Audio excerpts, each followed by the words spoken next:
Good afternoon, everyone, and as always, welcome to Africa and welcome to Djuma Game Reserve in the Sabi Sands here in the Greater Kruger National Park. It is a privilege to have you as our guest and looking forward to a fantastic live safari afternoon, and I'm sure you're going to have fun with us. As always, we don't know what's going to happen. We saw this again yesterday, and we'll see what happens this afternoon.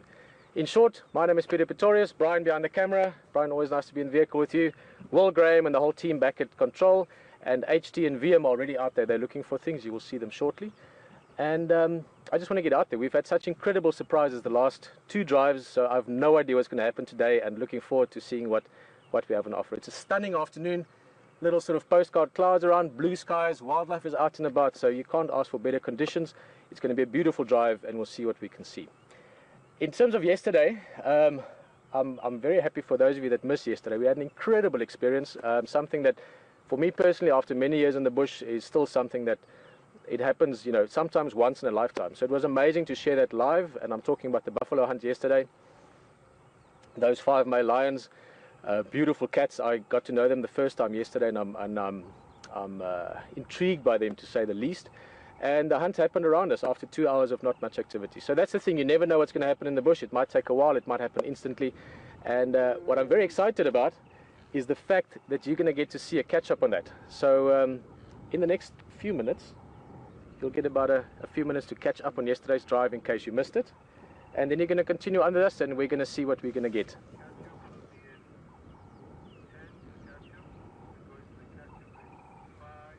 So enjoy that view and get back in the vehicle with us. See you just now.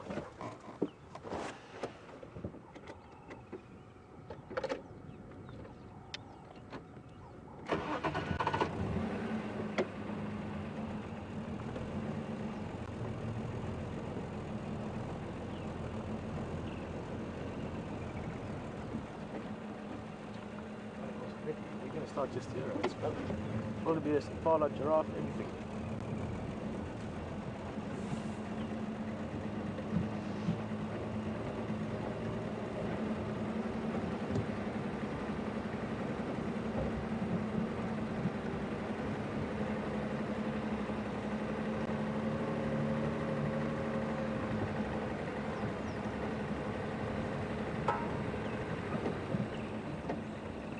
Okay, great.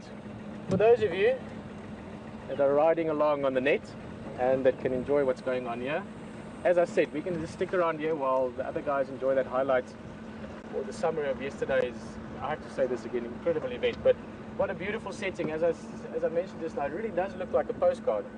The clouds, the sky, the trees, the wildebeest. If you didn't know better, you'd think we're in Africa. It's one of those perfect afternoons. It's not even too hot. The temperature is also pleasant.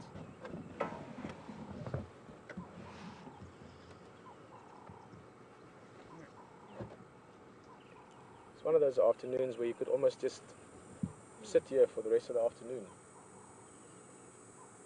Just feel life unfold around you. Watch the clouds drift by slowly, watch the wildebeest play and the birds fly, and maybe forget about yourself for a while. I think that's something we should do more. Just immerse yourself in what's going on around you.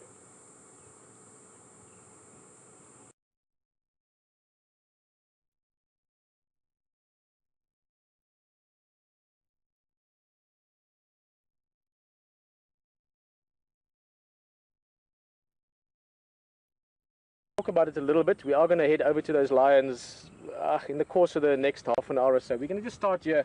I was saying just now that this is such an awesome view, and Brian will show you around a little bit. It is one of those perfect, and I'm going to use it again, postcard afternoons. You've got these beautiful clouds, they're drifting past at a slow speed. The wildlife is relaxed.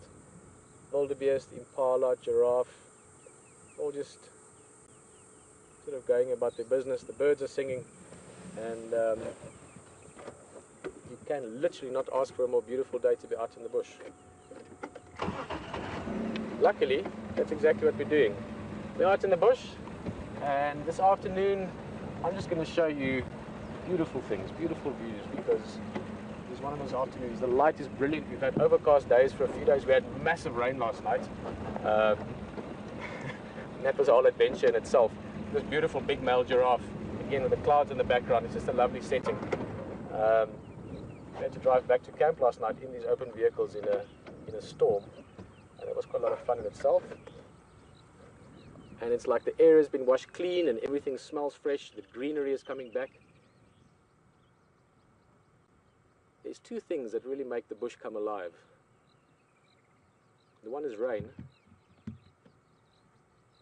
and the one is sunshine. And we had the one last night, and we're sitting in the next one today. So it's like everything has just sort of been pulled into sharp contrast. It's this, all the colors are brighter, all the lines are sharper. You get this quality of light sometimes like we have at the moment, and I've worked a lot in the photographic industry as well, in the fashion industry and so forth, and I've taken fashion advertising photographers into natural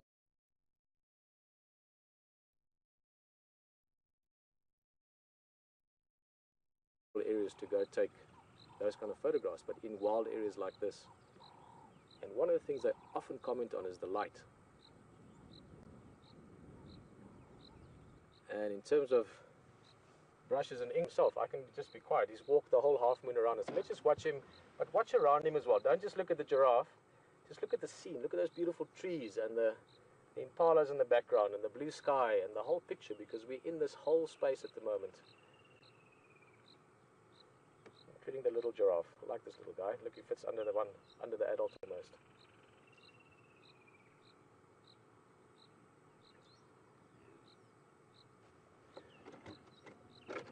So for now I'm not in a massive hurry to go too far, because why go looking for things if they're right here around us? Let's go look at those impalas a bit. What's the time now? Just after 4 o'clock African time. Well, Central African time. And it's getting a little bit cooler. There's sort of the back of the afternoon is broken. We're now going into the later afternoon. And these impalas, you know, they're quite sort of tranquil at the moment. If we're lucky, these youngsters might get into a bit of a playful mood. Look at this one suckling from mum. You see this getting, there's a one or two running up. And let's just sit with them a bit. One of my ultimate favorite things to watch is these young impala lambs when they're having fun. When they're being young, energetic, lively animals. And you'll see them running around and strutting their stuff, literally. The term strutting refers to these sort of running behaviors and patterns they do. And just being, you know, sometimes I wish English was my first language. Because there's words that I know but I don't know them, you know, they are sitting at the back of my mind. But they can be so alive. That's simple enough. So we're going to stick with these impalas a bit, see if they start running around. And from small impalas to big animals. I know HD is looking forward to saying hello to you, and he's got something up his sleeve. Enjoy.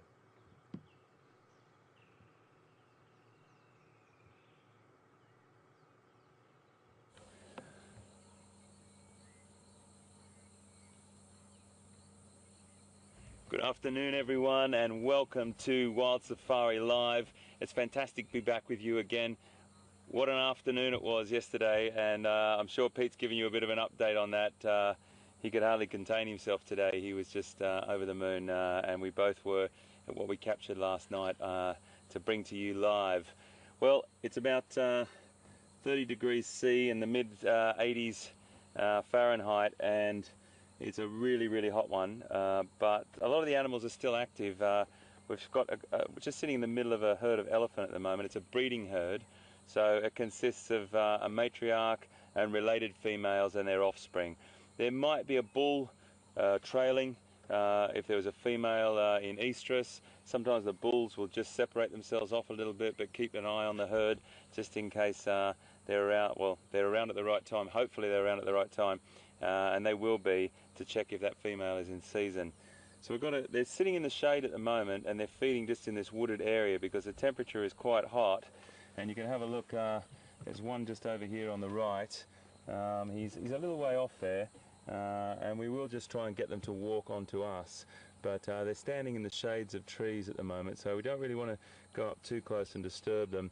You can see him flapping his ears regularly there to cool himself. That's like basically a radiator on a car, in a sense, that he's got a very, very complex network of veins really close to the underside of the skin on the backs of his ears, and in that shaded area that you can see, that cool air flowing over the top of them will cool him down.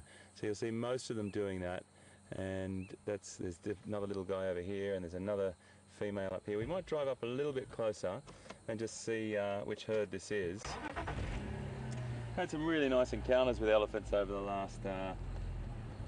last few weeks here, or the last month, but particularly with one herd. She's got a broken tusk, the matriarch, and she was really not the closest of friends with me at the beginning, as we just drove up once to see her, in the sense that we didn't drive up too close. All we did was we drove up and she gave us a very, very conscious display to say that's enough, and we just approached from nowhere near as close as we are now, and she still wasn't happy. So what we did was just backed away, and over time it was slowly just come closer and closer to them, and she's now really respecting us, and we're really respecting her, of course, and she moves very, very close to our vehicle, up to about 2 meters away.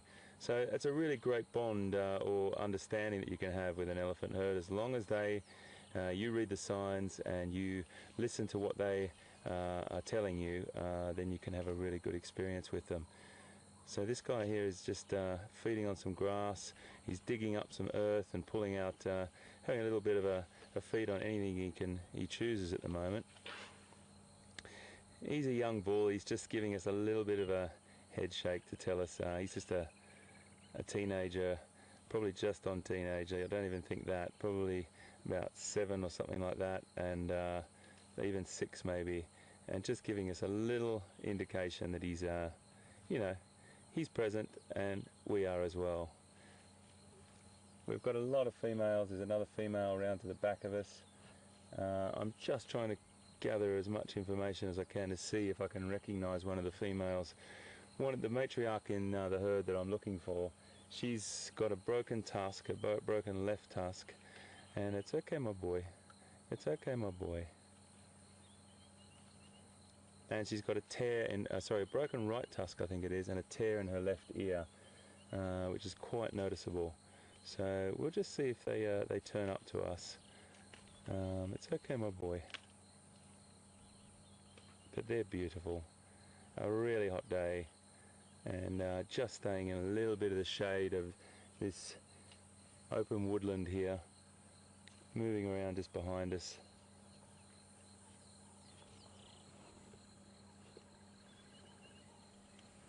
So I'll just move up a little bit here so you can see this female here.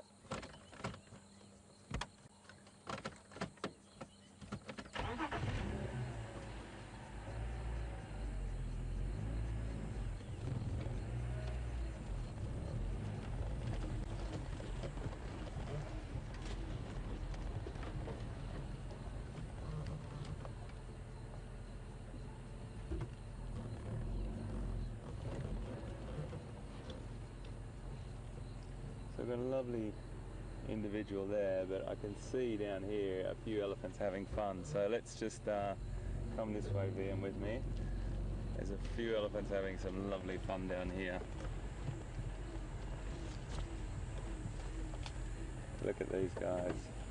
It's okay, my boys. Okay, guys. Okay. Everything's okay. There's a lovely little mud hole there I think they're playing in.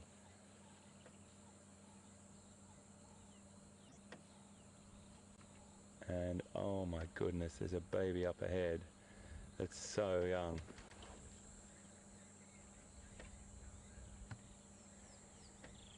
So I'm just in between, I'm very close to Voyatella.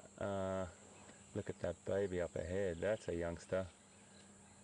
I'm very close to Voyatella Dam, and I'll just look on my little techie map here that I've got, because this is a little back road, and I'm just going to We're right at the moment here, and I'll just... It's okay, my boy. I'm just gonna... It's okay, my boy. We're just here to be. We're just here to be. Everything's fine. So we're just near a place called Pan, and it's a little sort of road that connects us from Pangolin Track to Quarantine, and it's a really lovely little track that we don't come down very often, but I like it a lot because it's a less trodden path, and we come across these unknown again. Now I'm going to go behind this station just here, and she's got a very, very young calf. So we've got to go a little bit easy.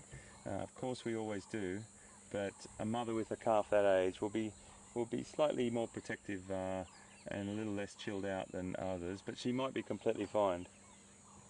She might be completely fine.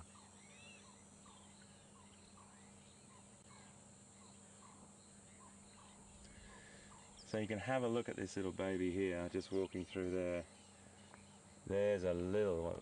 That little baby is fitting underneath his mum.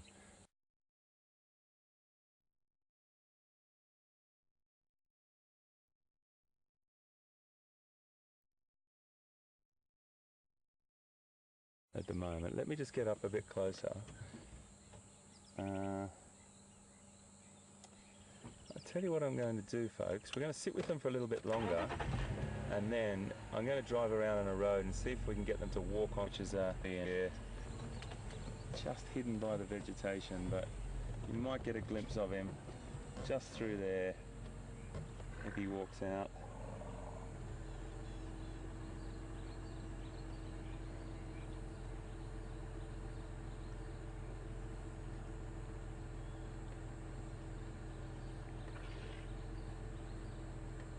Can you see him, VM, there?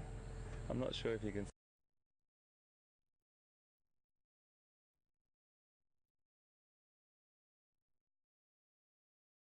see him very well.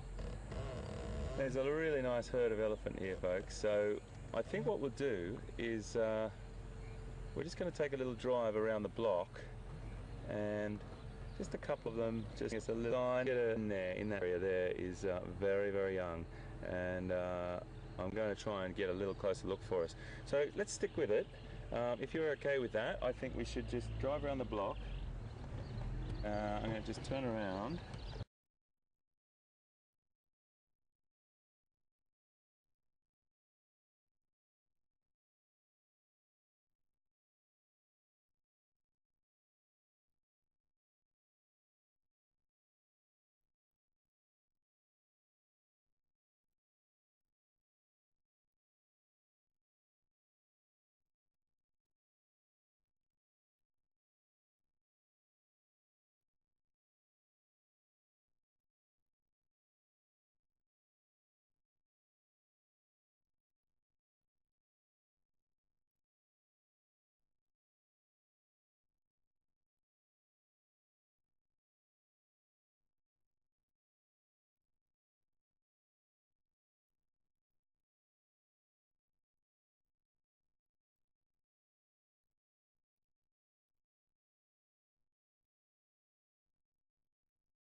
And it's beautiful in Africa.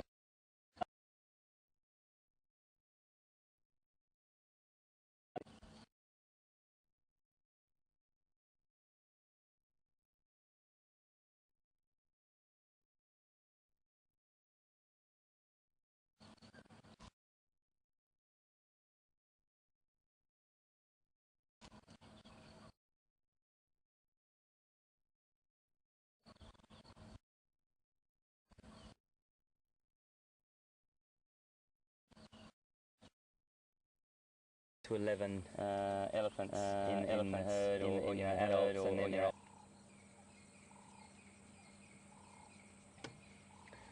So sitting with this breeding herd of elephants, there can be a lot more individuals.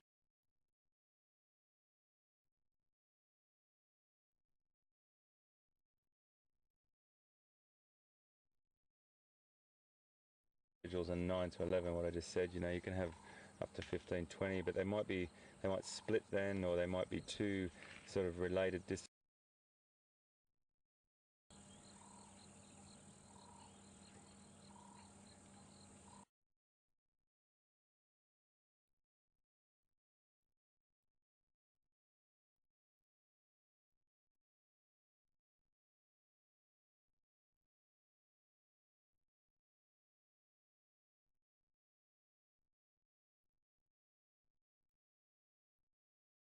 Because they were a little bit closer, so we might. They have a long gestation period. They have a 22-month gestation period, like we do have a very long gestation for mammals. Well, for primates we do, and they've moved into the woodland a little bit. So we'll just go around back on the other side, and they also have an incredibly tight-knit social structure, which we do as well. Families, etc. We're close to the family situation, and they care for their young. They tend to their young. There's these very, very caring, sort of tender moments that you can see happening right before your very eyes. And they live to a very long age as well, you know, which we do for a primate. We live quite considerable age, and I don't know, maybe those three things connect with us, I'm not sure. But there's something there very, very special about elephants. Why we're so fascinated with them. As humans, we love the largest and the fastest and the tallest and all these sorts of amazing records that animals hold. But being the largest land mammal on the planet is definitely a fascinating thing to watch.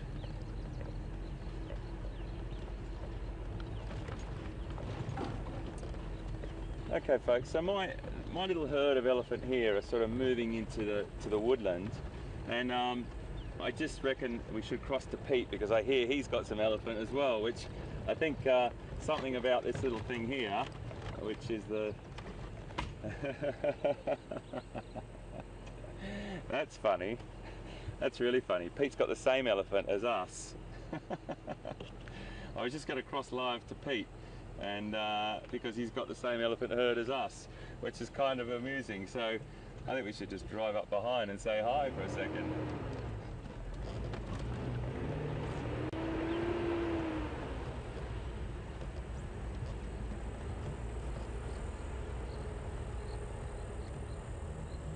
This is really funny. I just got a link across from control to say, let's go and see what Pete's ellies look like. So I do a cross to you. Just watching my aerial there doesn't touch this tree. Hello mate.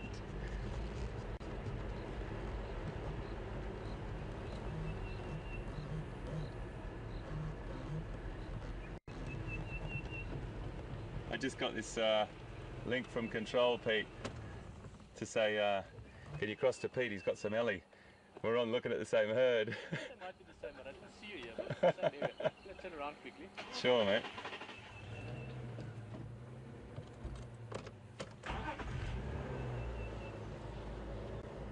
We'll just go back up here a bit, reverse up, so we can both reverse up and have a look at these guys.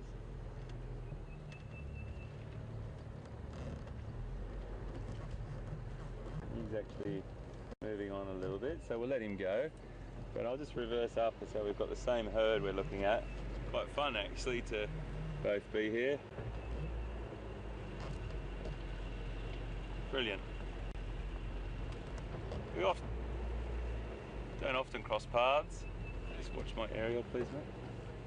You're going to go around? All right, mate. Pete's just going to go inside there, and we could just sit here and watch from this side. We might just pull on up.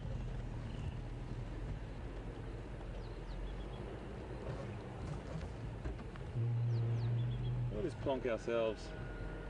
Don't want to startle this guy too much, because I don't want him to think that we've got vehicles both sides of him. It's okay, my boy. It's okay, my boy.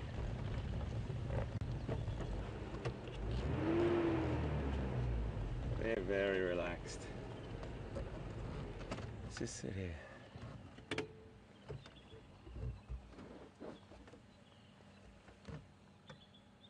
Well, that's quite a nice little shot there. Pete and Brian just in the background there. Very relaxed elephant. Completely fine. Got a young boy off to the right, I think, and that youngster, they'll relax. It's absolutely fine. Oh, the sun is beating down here, folks. You can definitely feel that 30. I think it feels hotter than 30 degrees myself. So mid-80s Fahrenheit, somewhere around there, and it's a when you've got no wind whatsoever, you can see the elephants. Okay, let's cut over to Pete and see what his view looks like.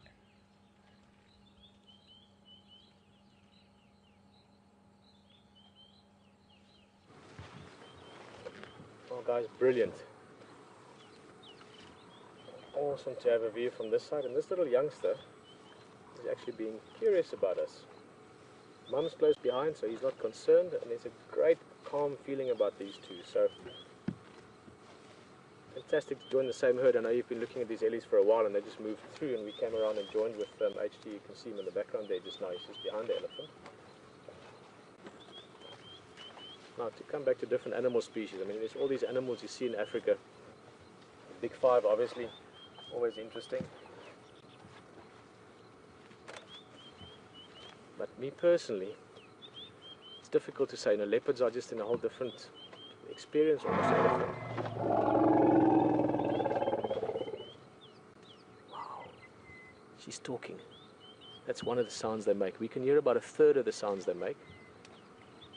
2/3 is too low frequency for our ears to hear, but that was a beautiful vocalization, and right next to us you could almost feel it rather than just hear it. And she's talking to the other elephants. She's not the matriarch, she's one of the senior females.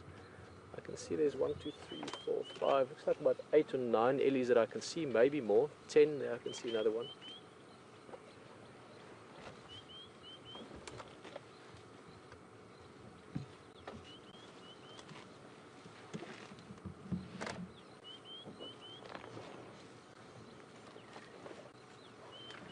Oh, look at that.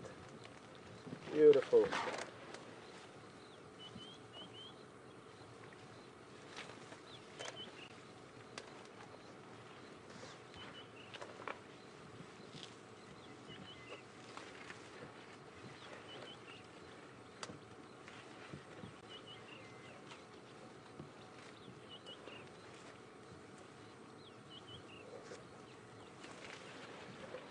So yeah, as I said, very different from leopard, with leopard being sort of these enigmatic, but you know, different animals that you know, something we can never really comprehend, I think, in a way. With ellies, for me personally, I've just always had such a soft spot for them. Intelligent animals, you can really get to understand them to an extent.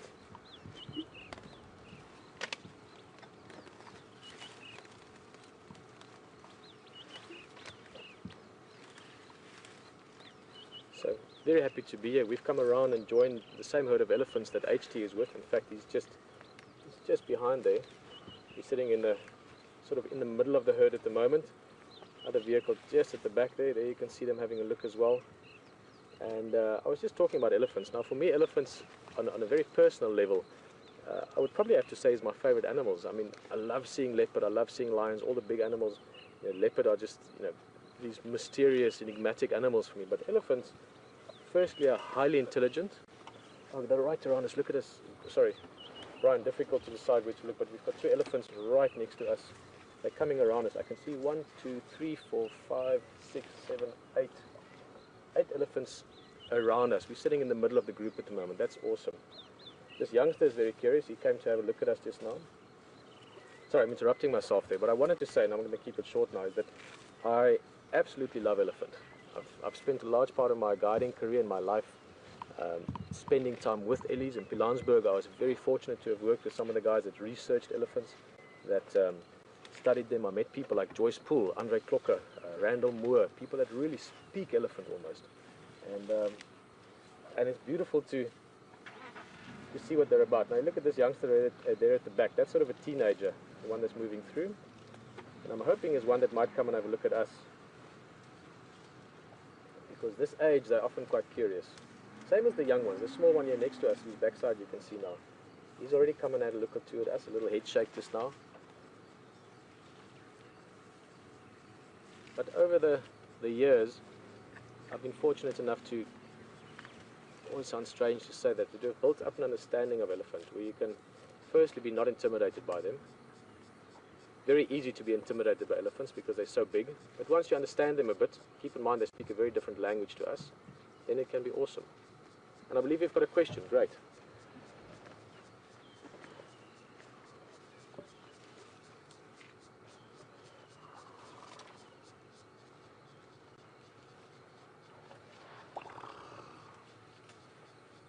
Hello, Heather. Heather's asking, how old is this little Ellie, the youngster? I'm just going to turn a little bit.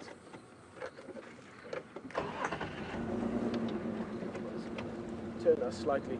How you position a vehicle in and amongst the elephant when you're spending time with them is very important. Heather, I'm going to get to the age just now. But what you do with the vehicle in an elephant sighting is much more crucial than in a sighting with, for instance, lion or leopard. Because elephants interact to a large extent to the vehicle. It's a similar size to them. The sound from the engine, the movement, where you place yourself relative to them, that all plays a role. In an elephant sighting, to really have a good time with them, ideally you want to know them, or otherwise spend time with them at least 20 minutes, half an hour even, so that they can get used to you as well, so that they can say, hey, these guys aren't bothering me. Look at this, the mother is not concerned, her calf is behind her. Either this calf is probably about a year old, maybe a bit less. And look at this, the mum's moving off, there's no concern. She's accepted that we're not bothering anything, and this youngster could even come have a look at us. Look at that. Mum doesn't worry.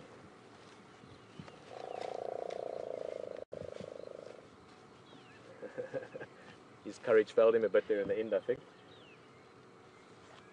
You all know that feeling, it's always better when you're close to the big ones. So with Ellies, it really is all about immersing yourself in what they're doing. These guys are in a great relaxed mood. There's no tensions here. You can feel they're moving slowly. And if we move at the same pace to them, spend time with them without trying to force ourselves or push into them, then you'll soon find, like we had just now, that they start coming up to have a look at you. I mean, we had a few of them all the way around us just now. I'm hoping we have a few more interactions if you want, because you can really get that with Ellies, where they come and look at you as well, not just us at them. Although, to be fair, last night, at one lion, Brian, he came to have a look at us. Brian had a lion. The whole head of the lion was probably, Brian, half a meter, if that. 1.5 feet from him last night at one stage. It was awesome. Okay, sorry, let me just turn again. And what I said just now about moving around elephants, it really is crucial what you do and how you do with your vehicle, because this is to a large extent what they interact with. So where you place yourself, how you move, what noise you make. One of the first mistakes people tend to make when they drive around themselves is keep the engines running, because they're worried that this elephant might come and attack me or something, and they want to be able to drive away. Now, from the elephant's point of view, if you're driving in there, you stop there close to it, he doesn't mind necessarily that you approach them, but if your engine keeps running, it's sort of like stopping there and going, like, what's sort of just, and the elephant might go like, what's your story? Why are you sitting here making noise? Why don't you just, take it easy? So when you get close to them, it is nice to find your spot, move a little bit, that's not a problem, but just switch off.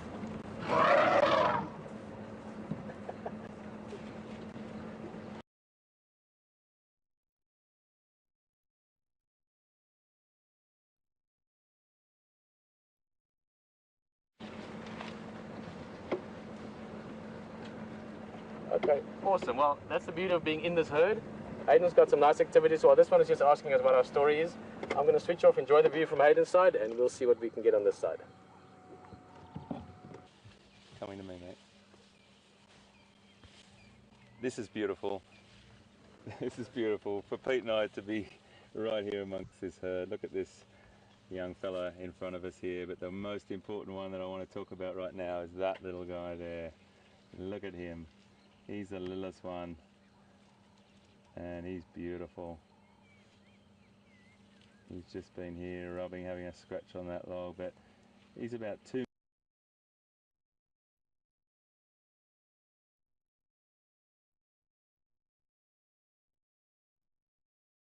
meters, this young boy in front of us, completely relaxed. Completely relaxed. We've got an adult female behind us and another youngster. And these guys are just letting us be with them. That's all. They're not whatsoever. We just, and they're fine. They can take this. They can dictate how close they want to come, and it's just a beautiful experience, really. And it's really cool to be doing it, Pete and I together, and just swapping from side to side, getting different perspectives. And I think we should stay with these guys for a little bit. It's really quite beautiful. There's 1, 2, 3, 4, 5, 6, 7, 8, 9, 10 all around here. We'll just move up a little bit closer. I want you to get another shot of that little baby. That little baby is beautiful. So okay, my friends, everything's just fine. You're so fine. It's okay, my boy. We're just here to have a look at you guys.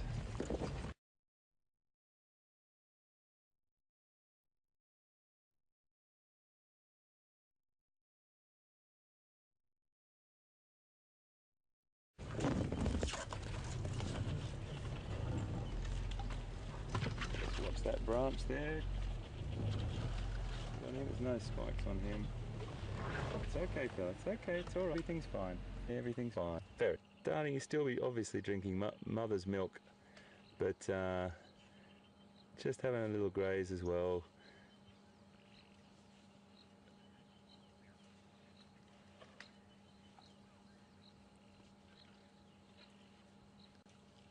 He's probably about, I think there was a younger one that we saw before, but this little guy's probably about 3, 4, 5 months old, maybe. Even a little bit more, maybe. But still very small. Still fitting under his mum. We saw him suckling before, which was quite beautiful. There's his mum on the left here. Just here, you can see her walking through shot. Right now.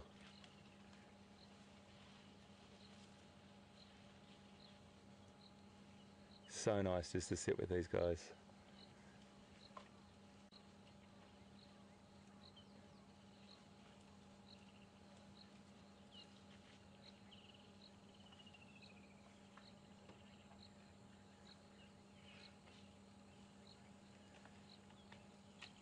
So what we're doing is we're just moving up slowly with them. They're completely fine, completely relaxed, and there's nothing more beautiful than being in the presence of a relaxed elephant that are just tolerating our presence, and we're not threatening, we're not impeding their direction or changing their direction in any way, shape or form. And when you get comfortable with that, oh my goodness, you can have a beautiful encounter with these guys. Last week I had an elephant in the herd that I thought this was. This is a different herd, but he was in the herd, the matriarch with the broken tusk and the tear out of her left ear. She, one of her offspring or related offspring came up and touched the front of our vehicle with his trunk and had a big sniff of the vehicle. So he dictated that, he did it, there was no threat, he was just very inquisitive, quite a beautiful thing. Just going to go up a little bit closer and follow these guys.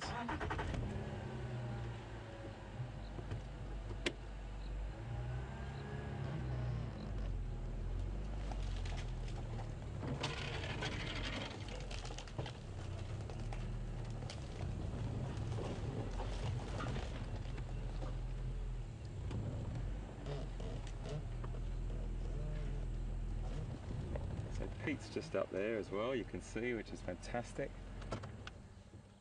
Both enjoying this beautiful encounter. We don't get to do this very often because we're normally off on the other sides of the reserves. And you know, being in Big Cat Week is a really important thing, but it's all about other wildlife as well. And this is one of those beautiful encounters.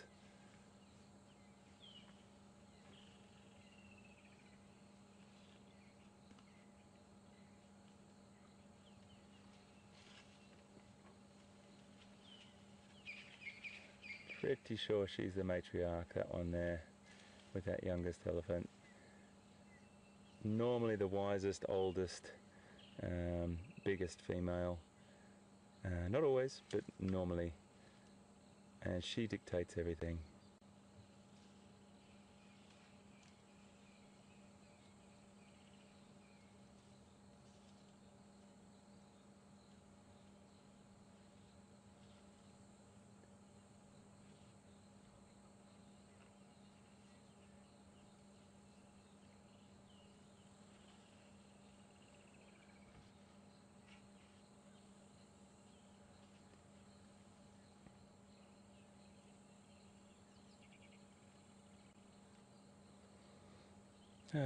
Very, very peaceful. Very peaceful. I think I might be able to get around there, folks, and just have a little bit of a catch-up.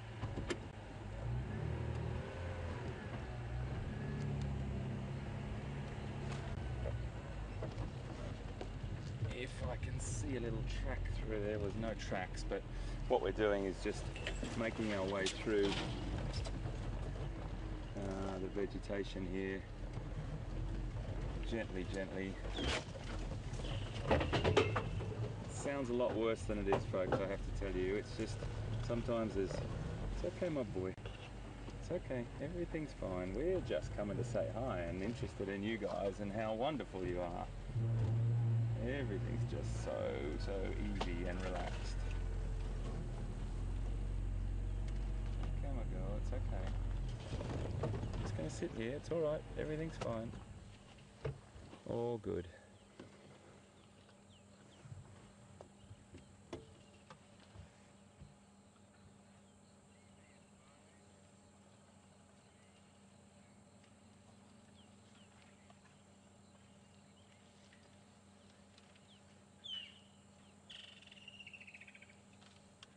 So incredible times here on Djuma and Arathusa, these beautiful reserves in the Sabi Sands here in South Africa. And it's Big Cat Week, as we said. We've said it every night, but we're going to say it again because that was a bit of an elephant vocalization behind me there. Because, you know, it's definitely a focus on cats. It's definitely a focus on the predators, but there's so much more to being out on safari. It's beautiful encounters like this. And you know, Big Cat Week is going to take us right through, and every time we go out, we're going to be keeping our eyes and ears open for those cats. But you know what? You cannot drive past something like this, that's for sure. There's so much interesting wildlife and flora around the place that we just have to stop always and take it all in. And an encounter like this with a breeding herd is something very, very special, particularly when they've got youngsters as young as this one in our vision right now. You just cannot drive off, really. It's so nice just to watch their behaviour and them feeding and casually just ambling along at their own pace and us following them. But yeah, these two reserves, I have to say, Djuma and Arathusa, I tell you, I haven't had quite an experience in the last 10-15 years as I've had here in the last month. Absolutely extraordinary place. If it's not wild dog, it's leopard. If it's not leopard, it's elephant. If it's not elephant, it's lion, and the list goes on. We have had the most incredible encounters, and we've got many, many more to come, folks, during this week. So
Oh, she's digging there. Look at how she's using her foot.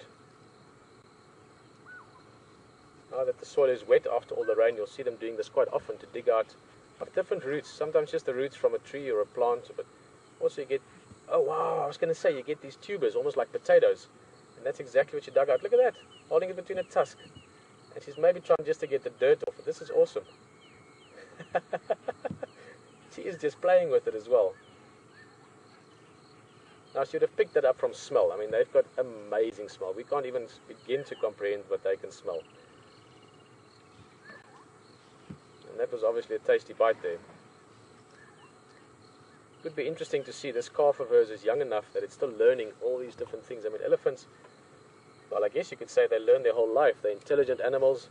They can think. They can figure things out. So they do learn their whole life. But the first 4 or 5 years of a young elephant's life is very important. They learn a lot, not only in social behavior. I mean, you do sometimes literally see them getting almost educated by the adults. And not just in terms of reprimand, also positively, you know, being shown things and pushed around to certain things. But they also learn about food. To begin with, obviously, they drink the milk from mum. But then they start eating, they start mimicking the adults, and they start eating grass and leaves and the soft things. And over time, they learn all the different things you can get throughout the year. All the different plants and roots and, you know, tuber-type plants like that, like the sort of a potato-type things you get under the ground, and fruits, the marula fruit, February, when the marula fruits ripen, elephants love those. So they learn what foods are good, you know, during which parts of the year. And that doesn't happen overnight. That happens over a few years, and by the adults literally showing and teaching the young ones.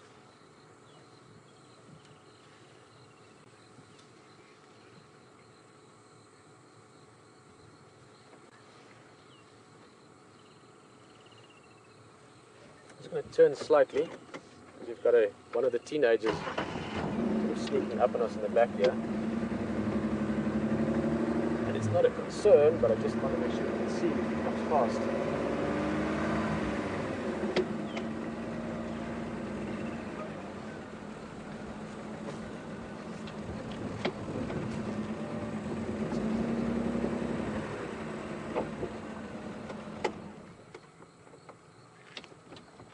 Let's just look at that beautiful afternoon.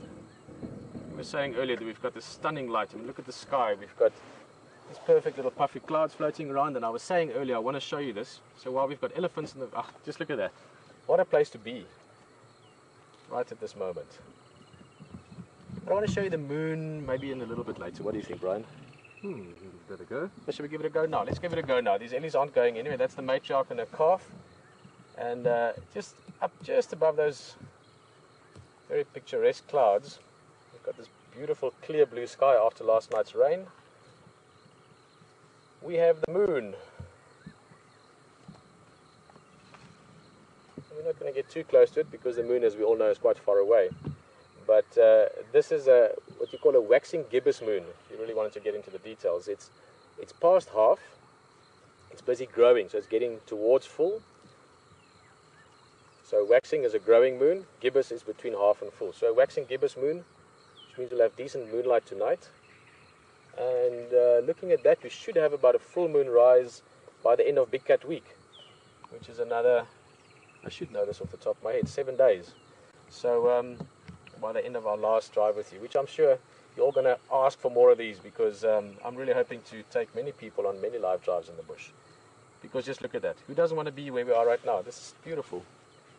Let's get some questions again. Thanks, Will.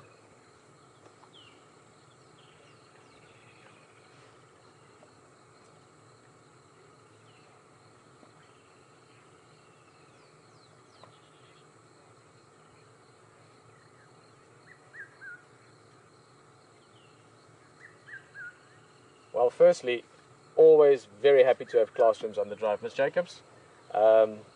Jacobs or Jacobson, Will? It's fantastic when teachers... Jacobs, thank you very much. Ms. Jacobs, I just have to firstly commend you as a teacher. I think it's fantastic when you give kids this opportunity to do something as fun as this. And secondly, kids, I'm sure you're loving this, because I know anything that would have elephants and Africa in it, and that you could share in the real time, would be fun during school time. So that's fantastic. I'm going to assume you guys are having a good time since you are in a town called Assumption in Illinois. I wonder where in Illinois that is. I've actually been to Illinois. I was in Champaign, Illinois. I'm going to just turn slightly, guys, and then I'll answer your question. You were asking... Let's turn slightly to the left of Brian. Is this one teenager behind us? No, don't worry, we're just looking at you. No, he was sneaking up on us, but he's a bit away from the herd now, so his confidence is not as much as he would be if he were closer to the adults. How old do elephants live to? Well, before I answer you, let's get a few guesses from you. Thomas, Jacobs, what do you guys think? And then we'll see who's closest to the real thing. Now, there's two answers I'm going to give you. So, the one is for elephants living in a controlled environment, because that's one age I've read about years ago. So, elephants living in a place where there's, where everything's easy for them, and then elephants in the wild, because that can differ slightly. A little bit like people as well. People living very traditional lives out in the jungle or out in the desert. They don't live as old as people living in a place where they've got great food and supermarkets and doctors and medical care. It can vary quite a bit. Only 100 years ago, the expectation for a person was much less than it is now. So for elephants, the oldest elephant I know about, and it'll be great if someone can let me know if they can find some other information on this. I read many years ago about an elephant that lived to 89 years old. That's almost a century. 89 years old. That was in captivity though. So in a place where people could give him good food, because their teeth eventually wear out. So pretty much the reason why they eventually pass away, they get illness as well. I mean, for instance, they get memory-related illnesses. They've got a lot of illnesses that you could compare to people. They eventually, their bodies being so big and so heavy and always standing, they start getting problems with their knee joints and things like that. Various things that can cause them to pass away.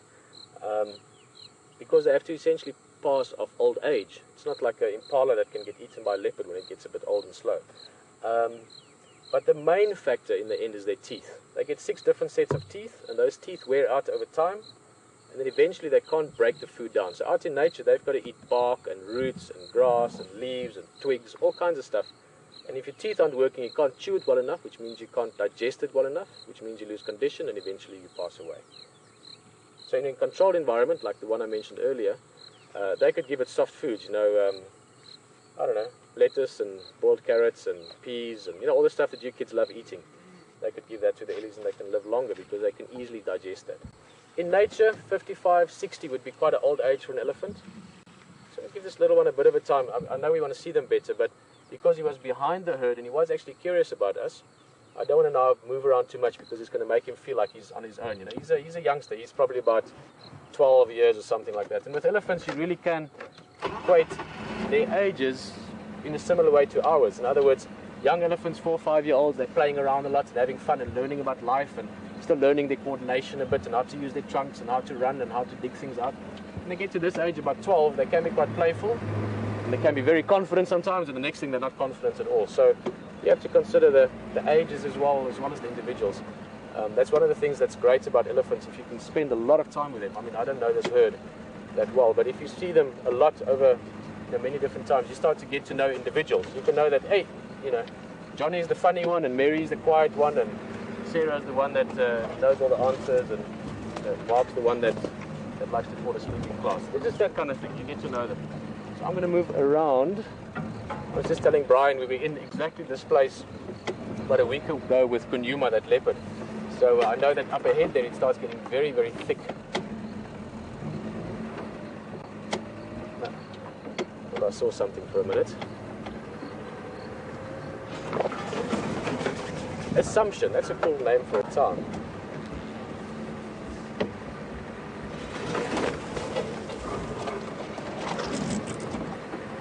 Whereabouts in Illinois, you guys? If you can give me some idea, that would be great. I am, to give you an idea relative to you, you guys are in North America. I'm in Africa, more specifically in South Africa, so right at the bottom end of the continent. And on the eastern side, so if you're looking at the map, on the right-hand side of Southern Africa, close to the border of Mozambique. Mozambique is only about 100 kilometers that way. So we are in Djuma Game Reserve, Kruger National Park, Southern Africa. South Africa is the country close to the ocean of Mozambique.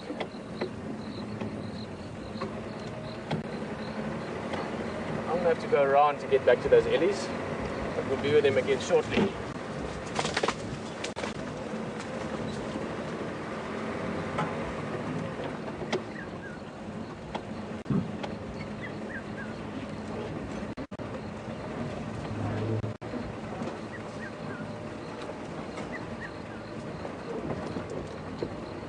Back on the road, loving that sky. I could just drive around the whole afternoon just looking at the sky. It's got that perfect blue, clean blue sky. It's beautiful. You can see there's water everywhere still. We had big rains last night. A little bit of thunder as well. It's always good. Thunder and lightning is very good because it binds nitrogen. I'm not sure how old you guys are, but if there's maybe any other classes on drive, let us know. It's always great to know if there's educators busy sharing this experience with their charge, those that they are educating. For those of you that might be a bit older, the nitrogen cycle is a very interesting one. I mean, people learn about the oxygen cycle and the different cycles of nature, but the nitrogen cycle is a very big one, and it's crucial for plants to grow. In Illinois, for instance.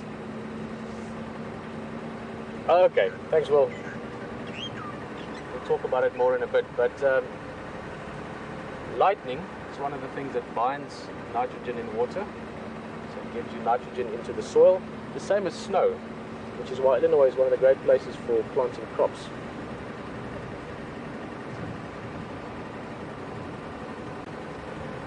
We could have been driving here, having fun on a safari, and there could be 15 elephants there because we know they're there.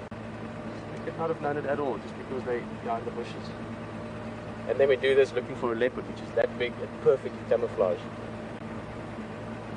I do often refer to because I do love the optimism of people going on safari. You have to be an optimist in this.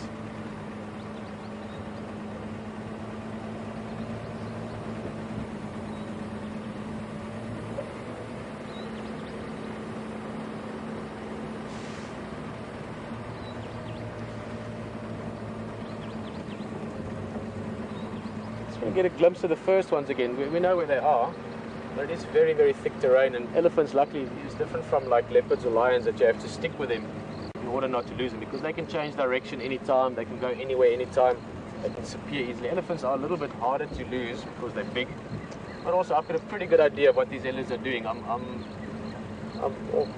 90% convinced that they will go and drink. Hopefully that we can share that and see that. There's no need to just go in here, we can just wait for them to pop out again.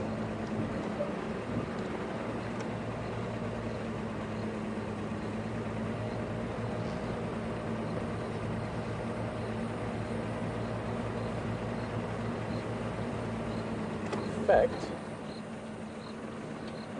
wait, let's go a little bit more. Might have a little plan up my sleeve.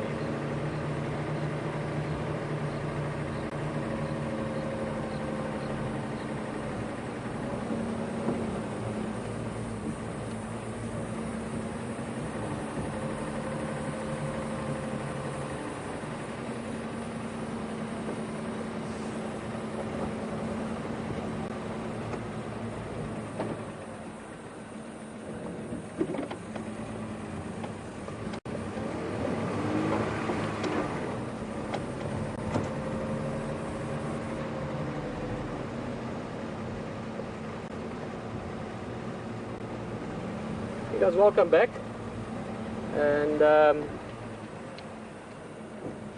believe Mr. Jacobs, your class, if you're watching this on Nat Geo or Nat Geo Wild, then I might have missed the last part. I was just curious where in Illinois Assumption would be.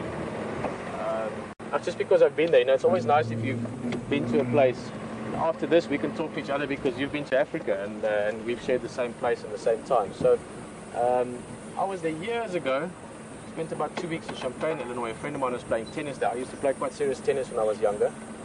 And the University of Illinois was amazing, the tennis program there. That's what I did in Hilton Island later as well. But just wondering where Assumption, Illinois is. And we were just briefly talking about the nitrogen cycle, which was great for us because we had big rain last night, lots of lightning. So it means stuff is really going to grow from now on. We've got sunlight now, we've got water, but very importantly also, we've got nitrogen-rich water from the lightning last night. Lightning helps to bind the nitrogen. And I was comparing that to snow. In Illinois, you guys have got these amazing croplands. Part of the reason is because you've got good soil, but also because you get snow in winter. And that brings nitrogen to the soil. So you get this nitrogen-rich soil every season.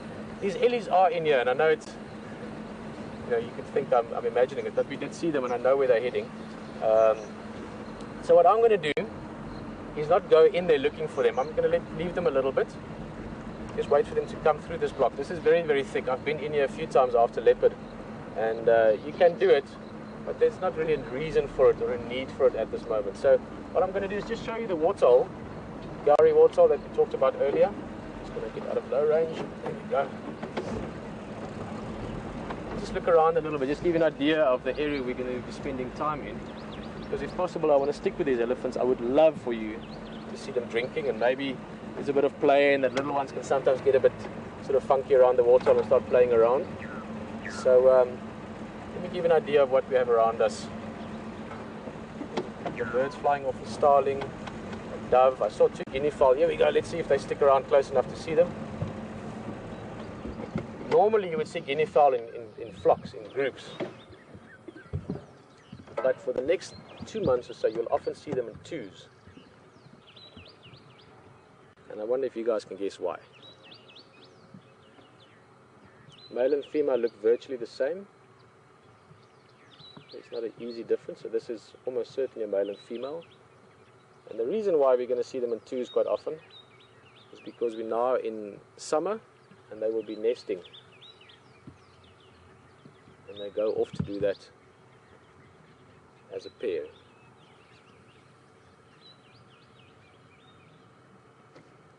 And they go off.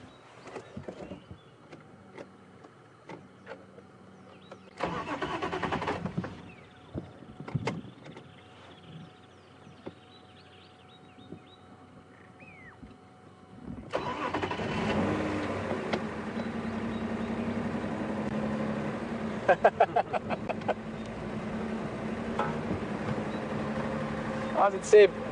I'm sure many people share your sentiments, and we'll leave it at that. But Seb is 14, sort of the size of an elephant earlier. He was about 12, 13. So, Seb, there's lots of elephants going through similar things in your life, or in their life, as what you're doing in your life, just maybe in a very different environment. But Seb is asking, how old and how heavy can elephants get? Now, Seb, I'm going to give you a bit of an answer, and then I'm going to ask you or someone else, whoever's feeling up to it, maybe one of our old friends, Karen or Claire, or one of you guys that know this drive very well. I remember way back when we spoke about this. Oh, guys, I just have to show you this quickly. This relates to heaviness, Seb. There's some beautiful hippo tracks here. Because it rained last night and it's muddy, you can see the tracks, almost like a cast in the mud. There's a perfect one. Let's look at this one. Is a good one. And hippos have got 4 toes. 1, 2, 3, 4. So it's walking that way, the same way we're going. And the heel is at the back here. So there's the heel. And then 1, 2, 3, 4 toes. Of your ungulates, your hooved animals, you get your even-toed and uneven-toed. Hippos fall in the even toe, but there's very few animals with 4 toes. Actually, most animals have got 2 toes in their ungulates. Or the uneven toed, like zebra and like rhinos. All right, lovely tracks. Hippo walked there, Land Rover went there. You can see the tracks as well. And warthog, and soon elephants. When we come back to find them, I'm hoping they come out. I mean, they should be doing what I was predicting there. I think they will, because they were heading this way. Okay, that was a long intro because I'm going to ask you guys a question just now as well. But Seb,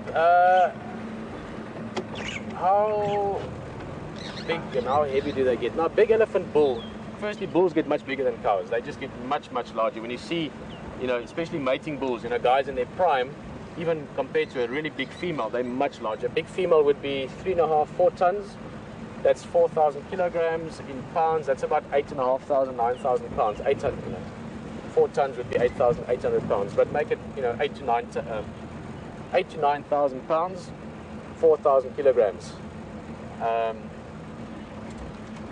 A big male would be, could be as much as double that.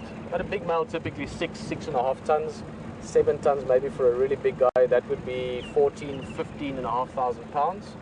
Now the question I want to ask you is, I remember way back when we had this discussion on a drive, and you guys actually helped me, because you see, you've got the benefit of having at your fingertips almost infinite knowledge, because you can just go look for it. And I asked the question, what was the heaviest elephant ever recorded? In other words, that we know for a fact. And if I remember correctly, and guys, this is 8 years ago that we spoke about this, so excuse me if my memory goes. You can see the grey is coming through. I'm not as grey as HT yet, but it's getting there. I'm just joking about that. But if I remember correctly, there was an elephant bull that was hunted in Angola, which is just north of Namibia. So we said just now, we're in South Africa. The next country to the west would be the old Southwest Africa, now called Namibia.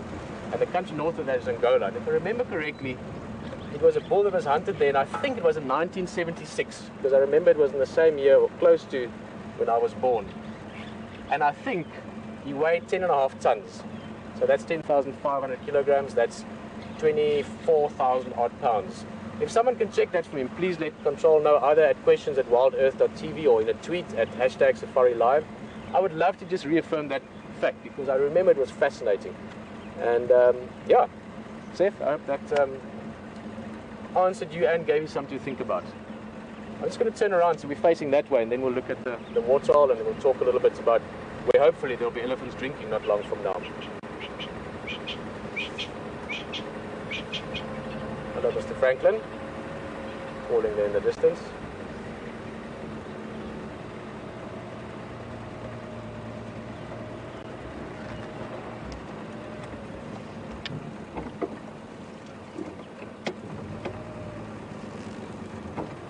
Here's the Franklin that was calling, if he sticks around. No, he's going to run. Never mind, he's running away. Oh, actually, he might come and drink. Let's do this. We've got a bit of time. If not, why not? We're on safari, there's no rush. As they say, the Western world has got the watch, but we in Africa, we have the time. So let's look at this Franklin. Beautiful view, actually, of him.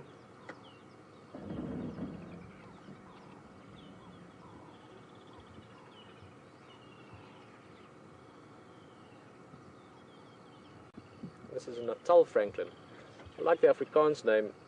In Afrikaans we call them a bos, or a bosvisant, which visant would be Franklin, and bos is bush, so a bush Franklin. And it is one of your most, or probably not one of, I think it's probably the most widely spread Franklin in the sort of sub-Sahara Africa. So you do get them all over southern Africa, and they are the classic alarm clocks of the bush.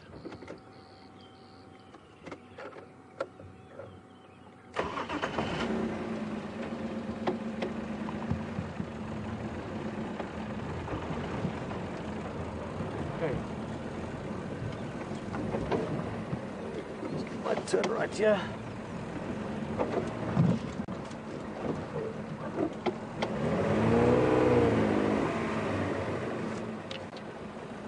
Funny angles here that we're driving along.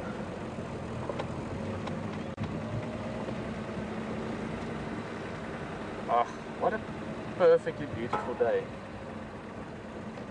This would be as close as to a perfect day you can get in the bush. Perfect temperature, perfect views. Amazing light. A lot of elephants not far from here. Closer to sunset, we are going to go back to those lions and hopefully catch them at a bit more of an active time. But just look at that view. Wow.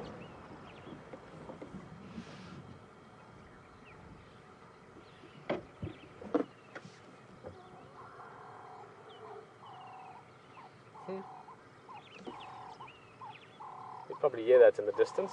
A bit of elephant trumpeting and noise there. It sounds like maybe a few things, but maybe an adult reprimanding a youngster. That's quite a sound though. Let's go look.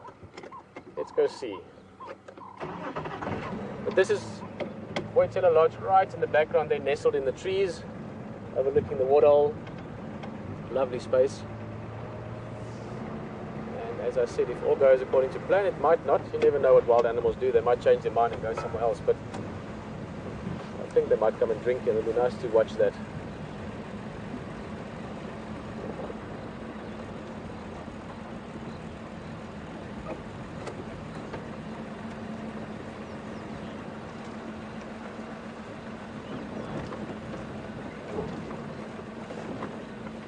hippo tracks.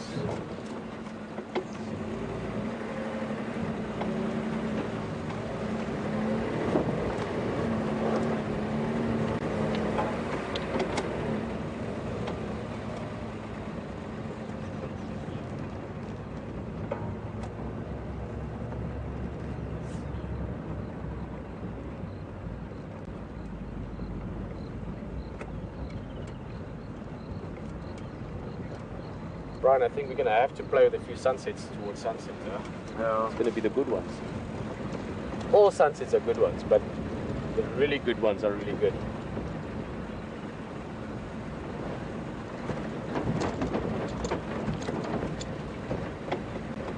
Alright, for those of you that missed the last few minutes, we were at the waterhole, just enjoying the view there, but then decided to rather head back here. I heard the elephants trumpeting quite loudly.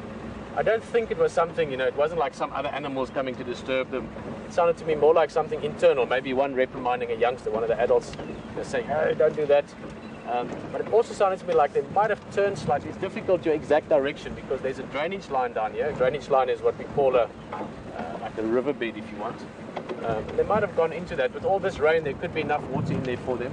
Although my hopes are still that they will come and drink at Gari Waterhole in front of Waitzela Lodge. But you can never guarantee in the wild. That's something we certainly know.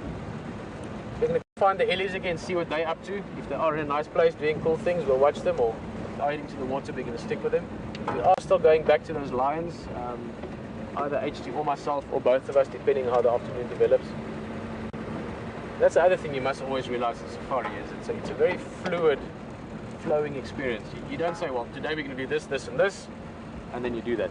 You can plan and say, this is what I'd like to do today, this, this, and this, and then see how it goes. But ultimately, things can change in a blink of a second, or one radio call, one of the guides finds something, and suddenly there's a whole different scenario to consider. So, but the plan is, we will go back to those lions, because we have lions here, and it is Big Cat Week, so, that's what we want to do. But we're going to try and catch them a bit later on when they're busy, maybe moving around, or eating, or being a bit more active. Who knows, maybe hunting another buffalo. Maybe they make it 4 in a row. It's been amazing what happened in the last 3 days with those lions. Maybe just as amazing as a big herd of pachyderms as we always call them. Elephants disappearing. It's not impossible. It's happened before. But I think they should still be in this block. But we will see from the tracks. And then we're going to keep our eye very carefully on that sunset that's developing. Brian is doing just that. So that's already a lovely view just for the tree there. We're going to get, I think, a spectacular sunset. So we will keep giving you different views of it. Sun just winking at us through the bush there. That's the great thing about a game drive. It's everything. It's not just the leopard, or not just the lion, or not just the elephant.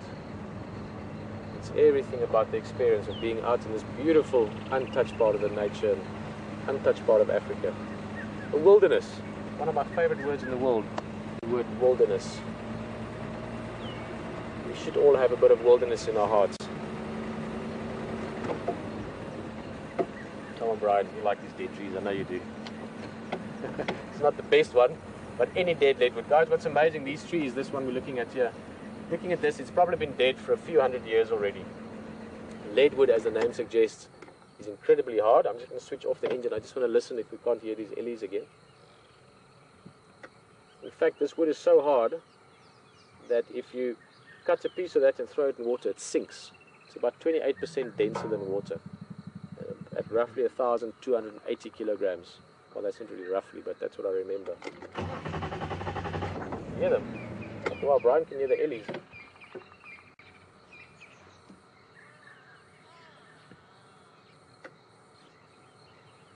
Doing vocalization or branches? Vocalization. Vocalization. So they might be just in here. Yeah. Well, let's go poke. And this is where we left them, was about in here. But these trees, they can stand for estimated up to 1,000 years after they're dead. And to get to this size would have been 400, 500, 600 years at least. So we're looking at a tree that's been around for more than 1,000 years easily as it's standing there. 1,000 years, can you imagine that? What we've been doing 1,000 years ago as a species? I don't know. Trying to figure out our differences with swords and sticks.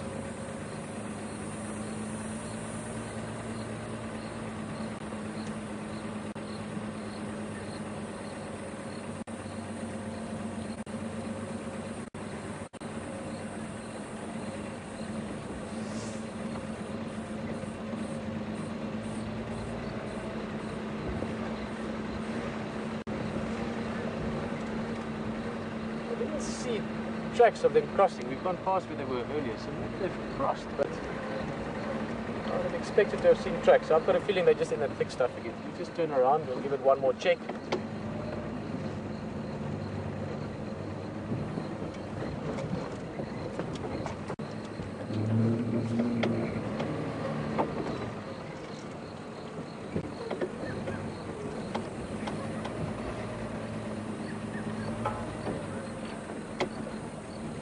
I was saying a bit earlier, and it's one of my favorite sort of tongue-in-cheek sayings, and it is really a saying. It's something that's said often in East Africa, but in Southern Africa as well, and that is that, you know, that the West has the watch, but in Africa we have the time. And that's something to be, you know, smiled about, because I think it's quite catchy. But at the same time, it's something to really consider.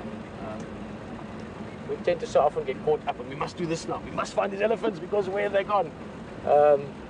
Now who knows what else we might find in looking for them, and we will find them. There's no rush, you know. It's to just immerse yourself in the surroundings and the sunset and the waterhole, and some questions, maybe something to talk about if anyone has something to ask.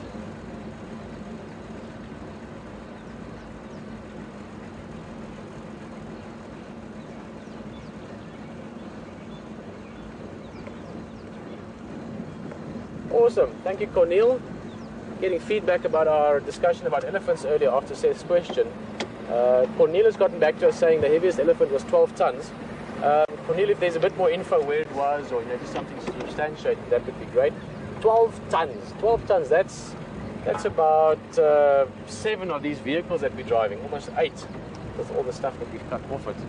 Now that is, let's think, 10, 100, that's 150 times what I weigh, if I'm doing the math correctly. That's insane. 12 tons, that's 26,400, about 26, almost 27,000 pounds. Huge things. And yet, even though there's about a dozen of them here, we can't find them at the moment. Let's take another little drive along. We'll come back here in a bit. Find them when they've popped out. Hey! Elephant! Sorry, say again, Will?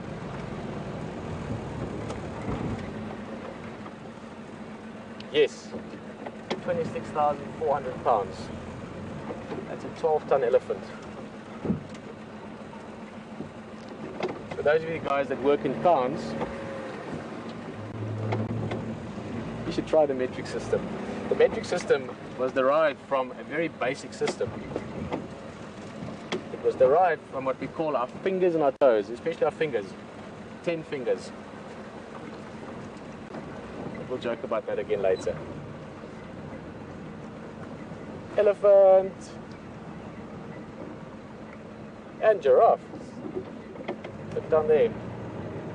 Way down there. I mean, this is to prove how easily things can just be disappearing from you. We've been driving around this about 3 or 4 times now, and there's the tallest animal in the world and the heaviest animal in the world right there, and we almost didn't see them.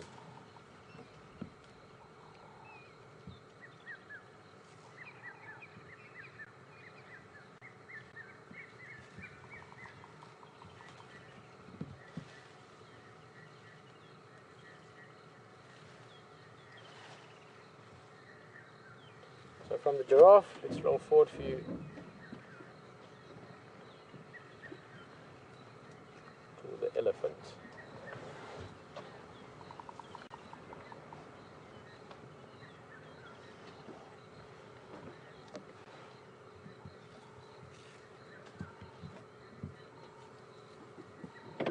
Just have to check quickly with the game drive something. Roy again.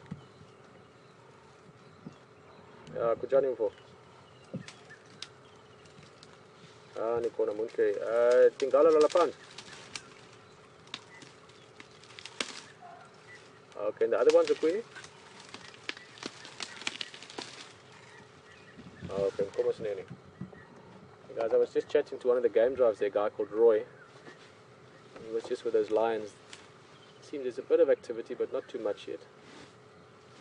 And I just want to keep our ears on the radio if there is activity there, if something starts happening, we're going to go over there. Otherwise, we'll do so around or closer to sunset. That language I was speaking is not a language I'm fluent in, but I do speak it fairly well from when I used to work here. Beautiful language called Tonga, which is spoken by the Tonga and the Shangaan people, a little bit similar to Zulu. And the guys use it in the radios a lot, so that guests don't necessarily understand exactly what they're saying, because it can easily be misinterpreted. You know, you might be talking about lions that you saw 2 days ago, and then the guest might think you're talking about lions there now, and then they don't understand why you didn't see them. So that's why that language is used. I'll give you a few words over time. It's a beautiful language. In fact, my son's name, the second half of his name, is in Shangaan, Ngala, which is the Shangaan word for, the Tonga word for lion.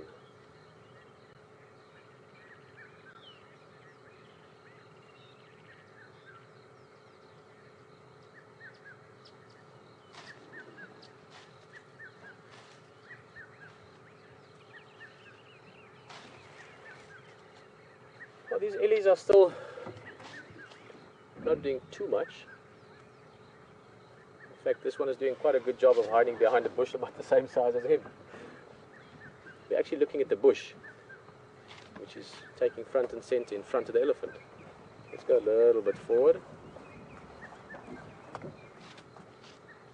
And speaking of those lions, we just heard HT on the radio there talking to the guys. We'll probably go have a look there just now, just to get a bit of a feel of what they're up to.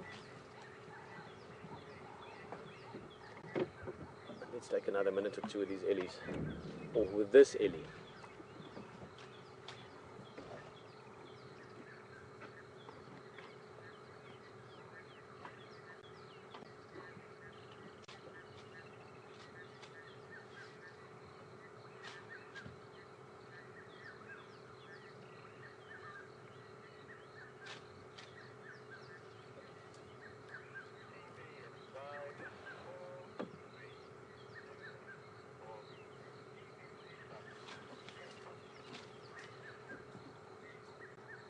Well, a few yards back we could see a giraffe as well, and we were just making the point about how we've been looking for these elephants. I mean, we know where they are and we know it's thick. I mean, we've talked about it, but we were driving around within, close proximity to the world's heaviest animal, the elephant, and the world's tallest animal, the giraffe, and how we almost didn't see them. But we've got this one here, one of the youngsters. Seems a little bit warm now, flapping the ears, good way to cool down. And I'm sure the rest of the herd are still just further into the thicket, further behind. And we'll keep an eye and an ear out for them. Unless something happens or something comes up that we don't know about at the moment, which of course is possible any second. That's the beauty of this. We are going to stick with these ellies, hopefully till they go drink. And we're also just giving an update. I was talking about the language Tonga or Shangaan, which is what we use in the radios, which is the local language of the Tonga people or the Shangaan people. It's slightly, almost 2 small variations within the same tribe if you want, but not to get too caught up in that. In that language, which is a beautiful language, it really has a great sound. This would be a Ndlov or Ndlovu, which is the same as Zulu as well. And the word for lion is Ngala, or Ngonyam is a sort of a slang word for it. But those Ngalas, one of them is doing a little bit of activity, and I think HT is almost there now, so we might go and look at them if there's something happening. But first, I'm going to ask another question while I answer it. You're going to ask another question, I'm going to answer it, and maybe I'll ask you one back.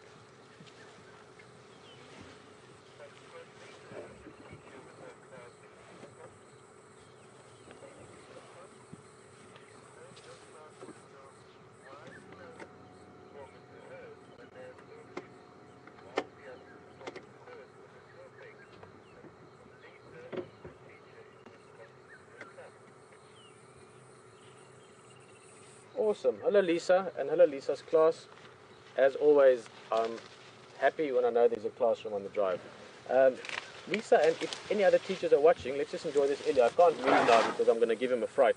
He's trying to tell us what's going on. Guys, all you're seeing in the back here is just part of the vehicle. We've got a few sticks and antennas and things at the back. So he's right behind us. In fact, if Brian was to stick out his hand, you'd see it just there. But if I moved now, then it would just be disrespectful to the elephant. He's just built up the courage to come and ask us what we're about. If I start the engine now, I'm going to give him a fright. So, hey mister, this is a young bull. Sorry Lisa, before I ask your question, answer your question, so I've got ask and answer mixed up this afternoon. It's always great to know what age you guys are.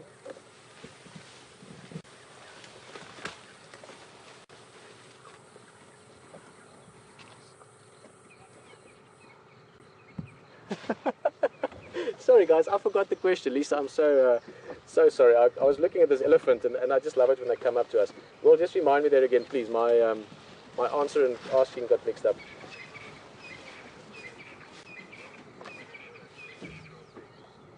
Ah, yes, great question. But for now, I just really want to talk about this Ellie. Lisa's asking and her class are asking, why do elephants form into herds if they are so big? Perfect example. Even this Ellie, which is still a youngster, he's about 12 years old or so. Even he's big enough now to not worry about predators. So that is a very, very interesting question. And there's many reasons for it, mainly because they're just such social and such intelligent animals. So there's many benefits in the group other than just pure safety. This one has now become comfortable with us. You see, if he was concerned about us, he would leave. He would go back towards the herd. And we're also on a nice gradient, so I don't have to switch my engine on. We can just roll along with him. So he might be a bit more interactive with us. Maybe a little head shake just now, maybe a little smell. You see just now, he should turn and then shake his head. All the time he's eating. So there's various reasons why animals form herds. And make no mistake, there's no animal that's greater at living together in large numbers than people. You guys are from Wisconsin, and I presume it's not a very big town that you're in. But you take any of the big cities of the world, you know, New York or LA or Mexico or Johannesburg or Frankfurt, London, name them. Well, firstly, all those cities have got more people living in them by quite a few factors than what lives in the whole country where I'm from. And maybe we've only got 2.5 million people living in the whole country. But so point is, living in groups has often got other benefits other than the most obvious ones that you would think of in nature. In other words, impalas or zebras, they live in groups, yes, because it is safer, you've got safety in numbers, but there's a great deal of other aspects that you can gain by being in groups. You can learn things. In other words, a herd of elephant with a matriarch, she can teach her daughter and her daughter's daughters or the other ones in the herd where to find good water, where to go when it's dry, where to find good food. A solitary animal wouldn't necessarily know that. It would have to learn that by itself. So there's the benefit of passing on knowledge over generations. There's the benefit of helping each other. Elephants, for instance, do this thing called allosuckling, where one mother will give another calf milk if the other one's mother is maybe sick or not well or can't give milk. So they can help each other. They can help teach each other's youngsters where to find food and how to behave and how to, you know, work within the herd. There's a great many benefits of being in herds. At the same time, elephants, the females and youngsters live in herds. The big males, after age 16, 17, do start living semi-solitary lives, which means they hang around in bachelor groups with other elephants, but they don't live in permanent fixed herds like the females do. I like this guy. Hello.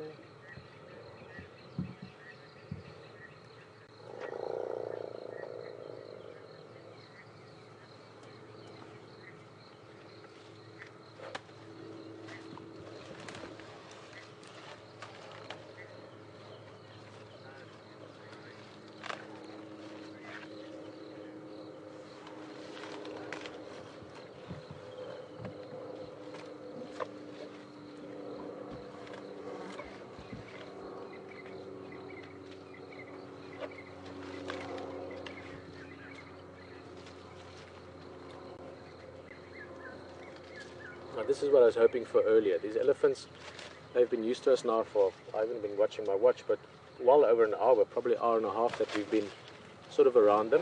You can see the giraffe in the back. Hey! But they've gotten used to us now. This guy has now learned that we're not here to bother him and we're not messing with him.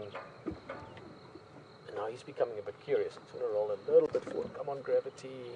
Move. There we go. I don't want to start the engine now because that'll be a bit noisy.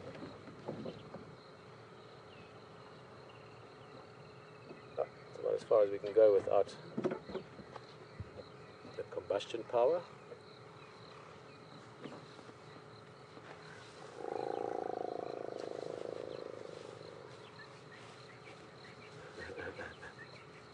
Bit of a swaggery walk there.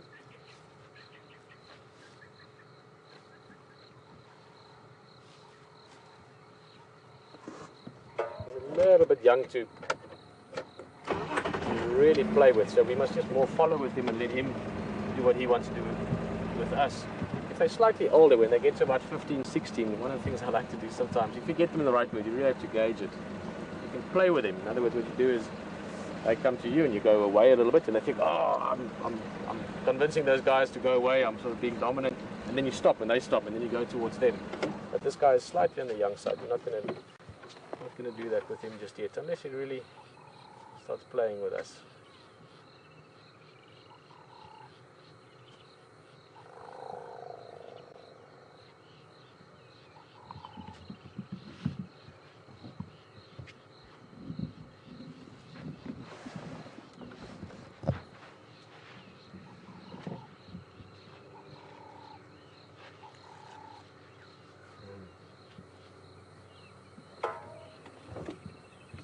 Can't quite make up his mind. He doesn't want to go away. He's sort of first curious about us and then he goes away and then he's like, hey, I'm not going to go too far, so that's why he came back on the road again. Ooh, come on, gravity. No.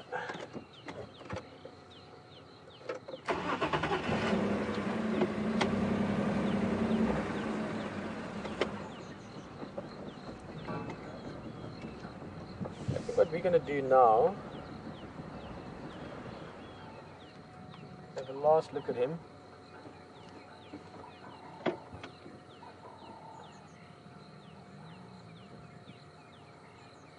Oh, we're going to have a nice sunset tonight, I think.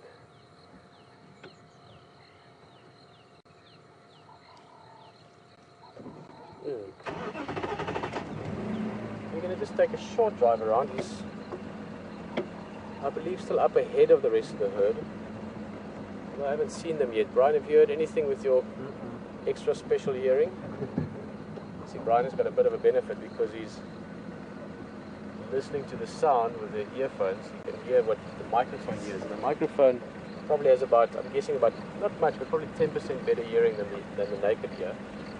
Plus I've only got 1.5 ears because of the comms in my ear. So I actually have to listen more on this side.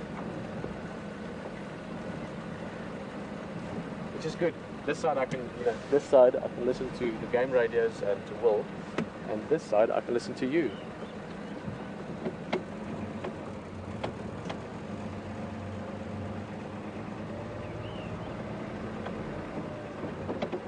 Alright, well, as you see, we are moving off now. We're going to leave that Ellie for now. Let's just show you that he's not far away. We're not going to go far away ourselves. Hey, we can get the Ellie and the giraffe in the same view, if the giraffe would be so kind. Lift his head up. I just saw it in the back, but then the head disappeared. There we go.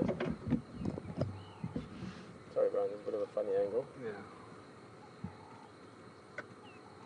Elephant in the front, and the giraffe. There we go, just above the tree line. Thanks, Mr. Giraffe. That was almost on cue.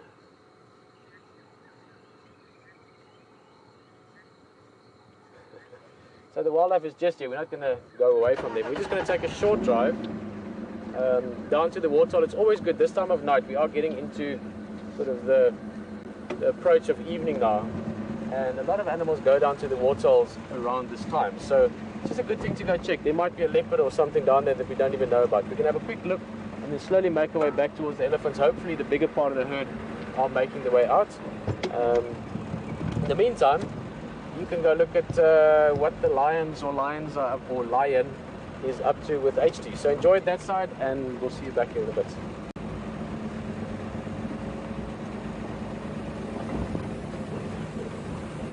4, 2, 1.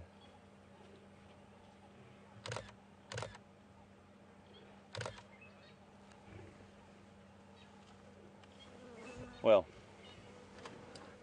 here we are, and we've come back up to see our coalition of male lions here that we've been following for the last few days, who we had that incredible encounter with last night. Pete followed them while they were hunting. It was incredible to see and to look back on. I just thought I'd pop in and see these guys just to see how they were getting on. This beautiful male here, stretching and just walking up round. They did make a kill, so yeah, it's a little bit hard to watch at points, but you know, if you have to understand that it is the natural world, that's for sure, and they do eat buffalo as one of their prized items on the menu, and these buffalo in particular have been definitely this pride has been definitely making the most of the buffalo herds coming in and out of the area. We've had some extraordinary experiences with them over the last few days. I think VM and I first saw these guys right over the other side of the reserve. They've been all over the place, and they really have made a meal of these buffalo. So I think they've killed 3 in 2 days, and the one that we captured on live last night has completely been consumed. It was only a juvenile cow, and they probably consumed the most of it and then left it and came back to protect this more valuable prize, and that is that it's a bigger animal and it'll keep them going for a few days. So we've got these lions here potentially for another 2 days or 3 days. We don't know. They might last the whole week or even month. We just don't know. Pete's got a theory on them that he'll tell you more about later when he comes and visits, but in brief, Pete reckons that there's a sort of a theory of the males and why they're here. So I'll let him explain that to you later on.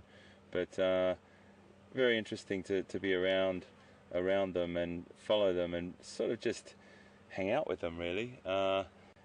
They allow us to be very, very close to them. They're very, very habituated, and it's been quite an incredible experience to be here.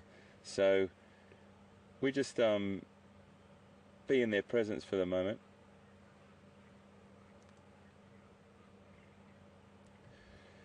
So I think it's probably a good time to, seeing as Pete's been getting some questions from schools, which is really important and very, very close to both our hearts and the whole team's hearts.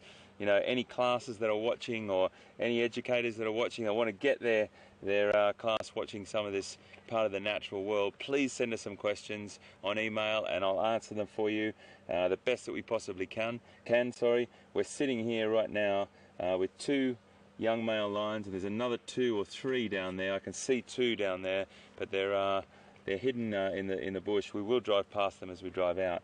We're going to stay for a short period of time here because Pete's going to come back up and have a look at these guys later on, which he really wants to do, to catch up with them and recap what he went through last night. It was absolutely fantastic.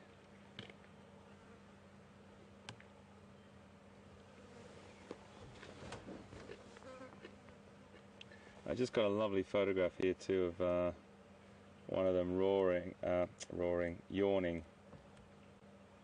Have a little look on at that. We're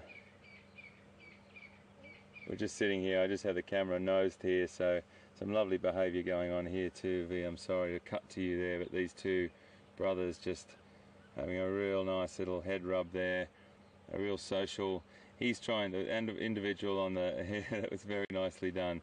He befriended his brother and just said, can I move on in there and have a bit of an eat whilst you move out of the way for me.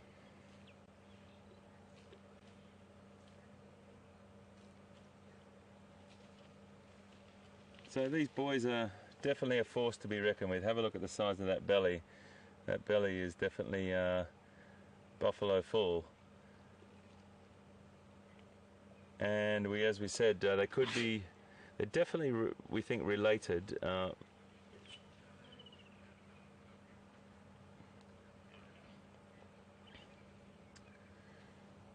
So I'd like you just to have a little bit of a close-up now. It is a little bit, if you, you don't like that sort of thing, it might be time to look away, but you know, it is the natural world, and we need to show you exactly what they're doing.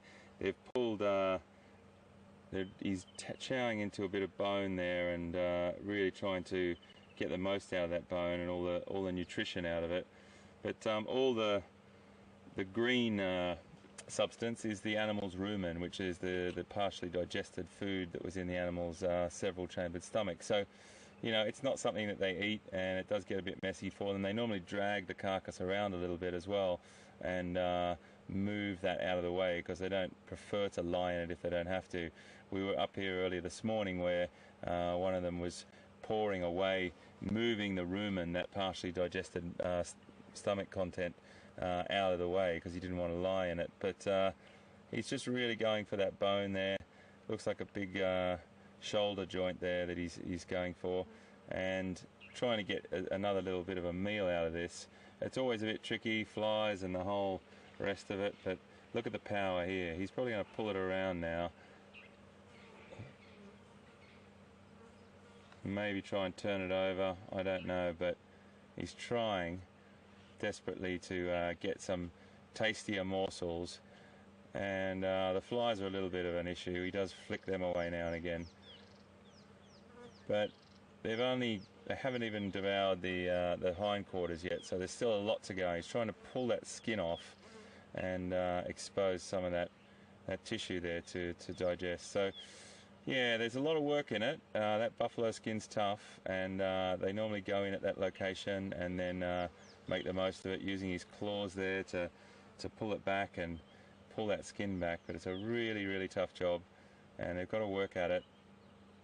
But the immense power of this animal, which will eventually be anywhere up to 200 plus kilograms, which is, you know, about over 400 pounds, you know, averaging around about 180, 185, that sort of range. But there's definitely been animals recorded at well over 200 kilograms, which is well over 400 pounds. So they're a force to be reckoned with, these guys, and he's really showing you his strength there. Incredible.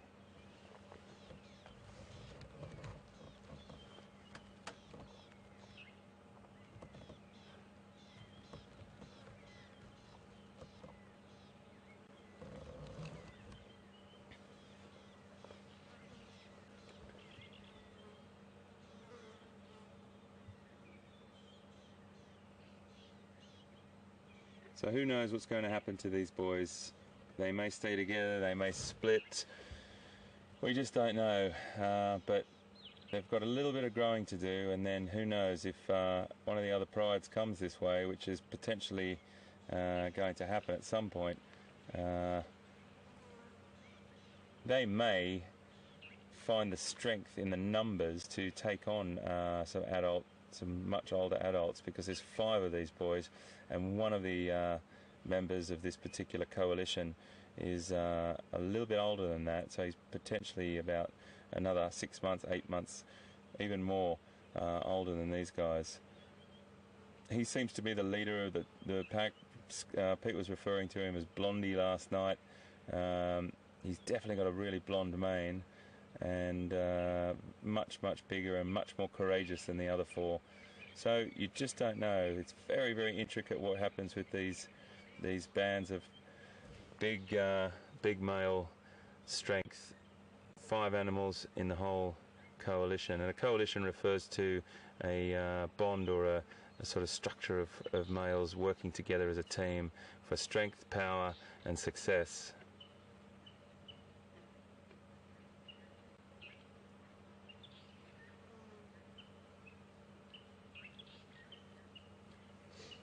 If you head over just beyond the carcass there, VM, you'll see that adult, the individual that was lying here eating before this guy got in. And there's that fantastic position that they do. Lie on their back with one leg up in the air, sometimes 2 legs up in the air, and just so tuck it out. All they want to do is digest their food and sleep.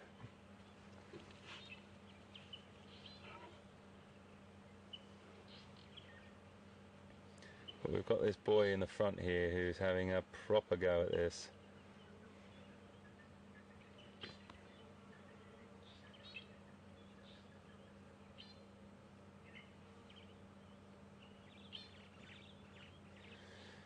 Really incredible to be in the presence of these guys and just watch them at work. The one in the back definitely at work. When we left this morning, there was 4 of them lying in that position next to each other. It was just fantastic to see.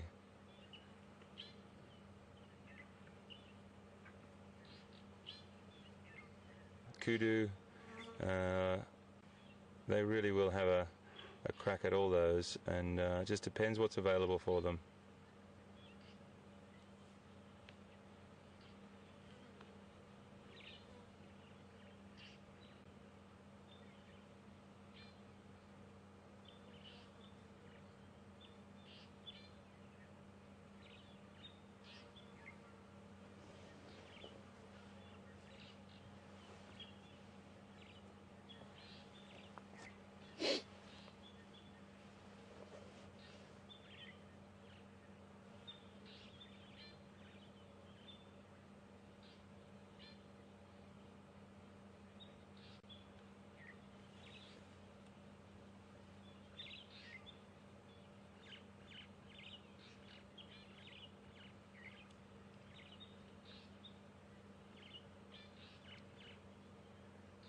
So we haven't heard these guys vocalize.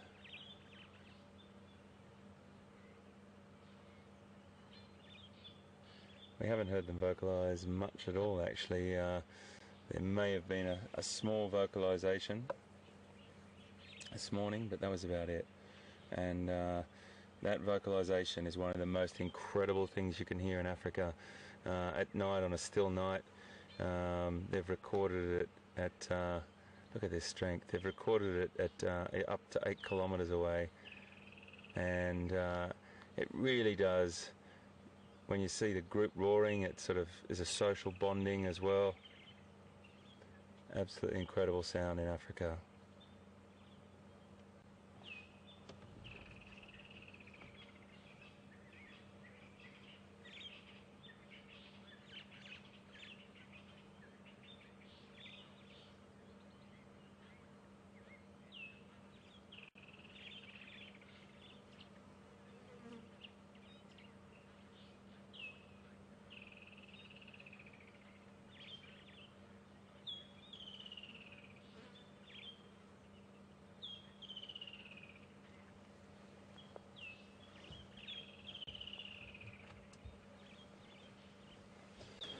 We've got a question from a school, a preschool. Fantastic. This is very exciting. This is very exciting. We've got a question from Luke in Miss Donna's class in preschool in Nebraska. Hi Luke, and hi to everyone there. How fantastic is this to be able to talk to you right there, right now? And you've got a great question, really great question, Luke. What would happen if humans were to disturb the lions right now? Well, Luke, I tell you what, it wouldn't be a wise thing to do, that's for sure, because the lions are very, very protective over their food. Just like when you get given a beautiful meal on your plate, you wouldn't want one of your brothers there edging in and trying to steal a bit of that, would you? And I tell you what, if we were to get out, there'd definitely be a lot of trouble. They'd give us a big display of stay away, and it would probably end up in a very, very unhappy situation for me. So I would never dare do that. If one of the other animals comes up to him, he may push him away. He might just tell him to wait his turn. So it just depends what the relationship is or what the friendship is.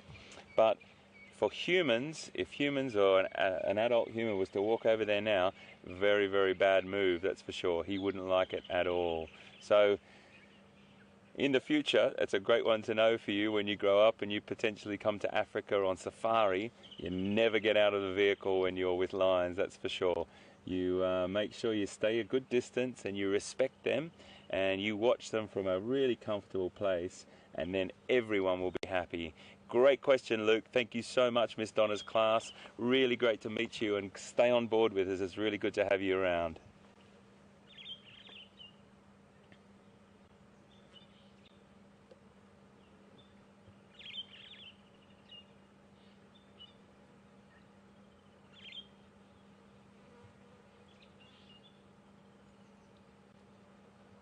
Really trying his best there.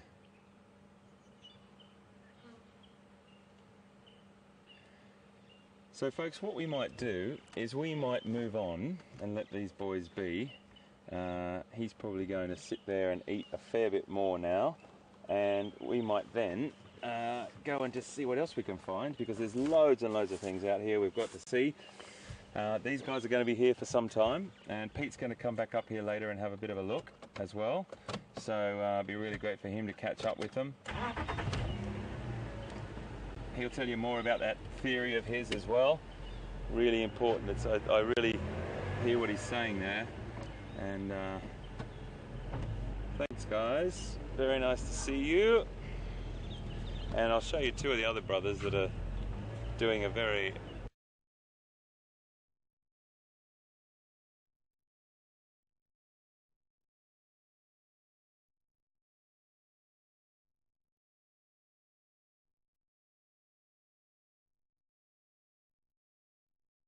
good job at sleeping as well. Just reversing.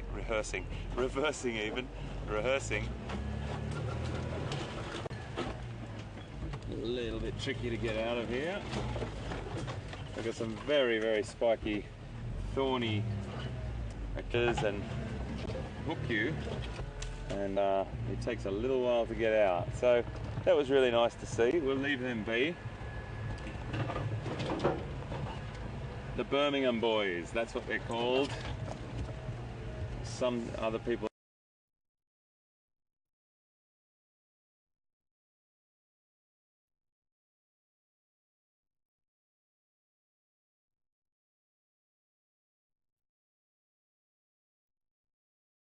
know them as the Manualetti males.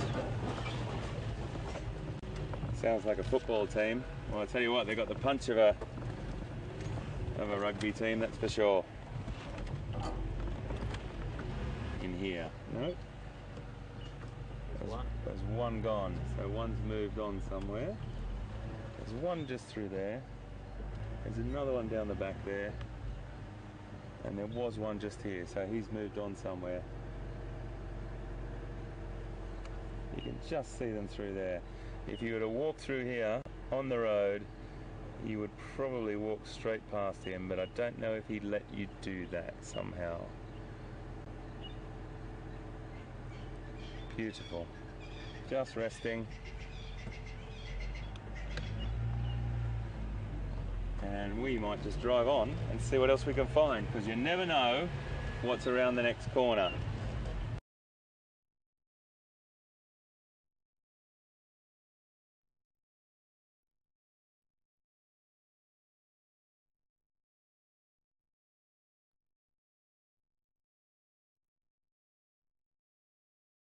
Pete again tonight, so we'll keep our eyes on that for you. Really cool, really beautiful looking animal. Oh, speak of goodness me. This thing right here, this porcupine quill is getting a Facebook page. This porcupine quill has the luck of I don't know what. There's no way in the world I could have predicted that. We came from the other direction.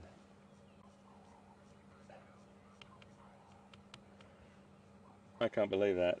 All I said was, you never know what's around the next corner.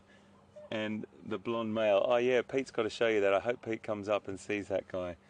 This is him. How incredible. There he is, sitting right in the middle of the road. So guess what? We're staying here for a bit until he decides to move, or I'm going to have to turn around. So either way, it's no big deal. But wow.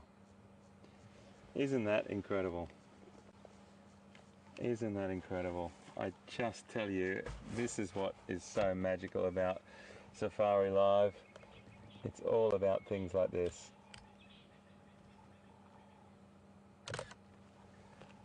So fantastic. It's so brilliant to see this guy, and just talking about him. I hadn't seen him for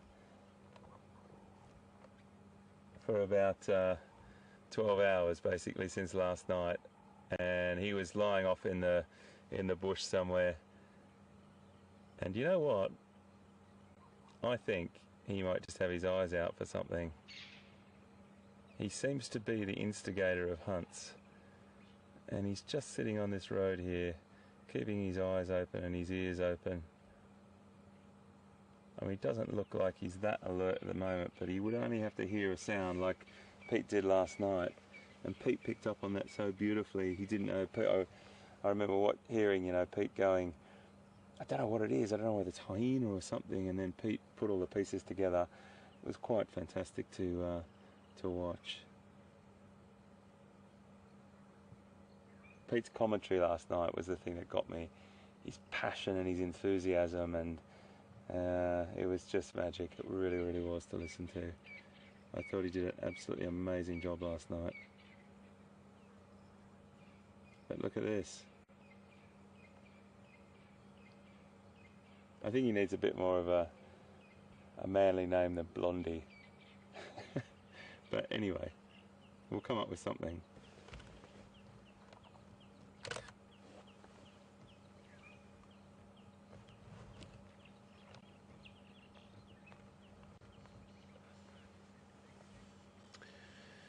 Wow. Wow, wow, wow.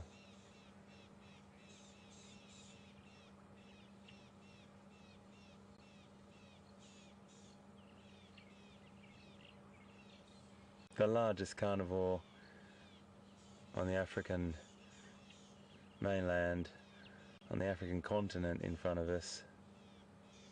Well, if you compare crocodiles, I suppose, then let's call it the largest cat in Africa, because crocodiles definitely are a lot bigger and weigh a lot more, but definitely the largest land carnivore in Africa, and these guys are so impressive. You can definitely see his mane much bigger.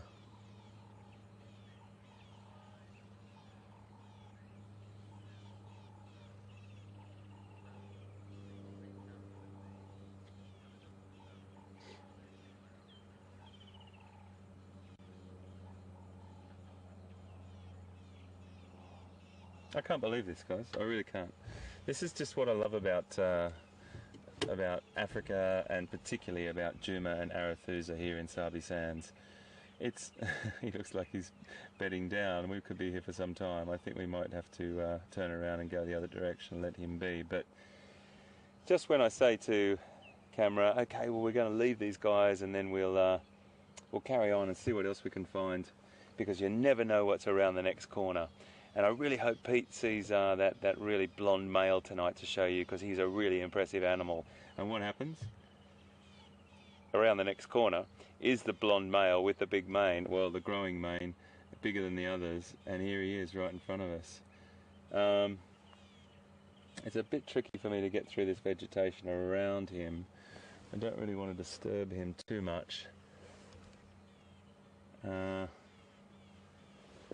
me just see, because all we're looking at is the back of him, but I really want to leave him exactly where he is, because it's his spot, and we are a guest on his turf. But wow, how incredible is that? Yeah, this place.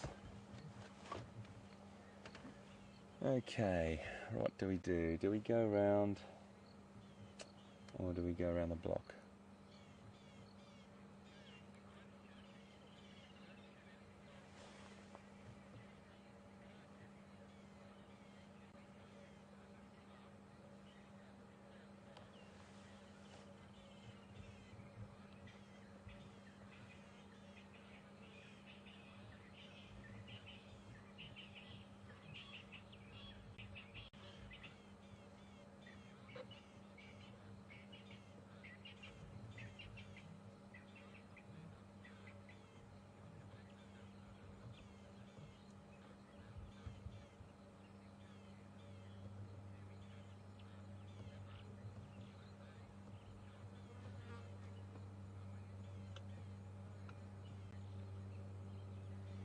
We've got a great question from Jamie Curtis's class in Everett. Welcome to all of you. Welcome to all of you. I just got to double check what the kids' names were. Control, was it Tatum and Just wait till I get the second name.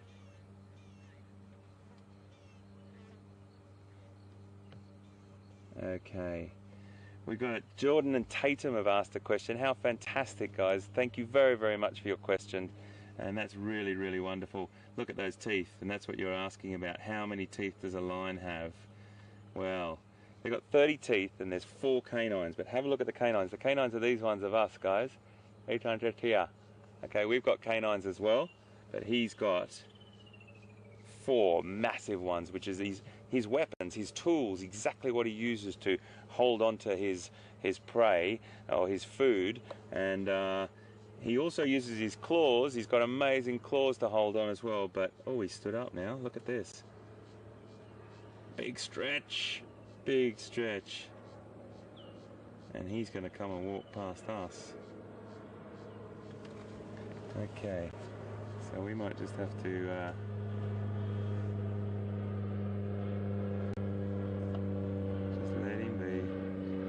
comfortable. We might just, he might pass.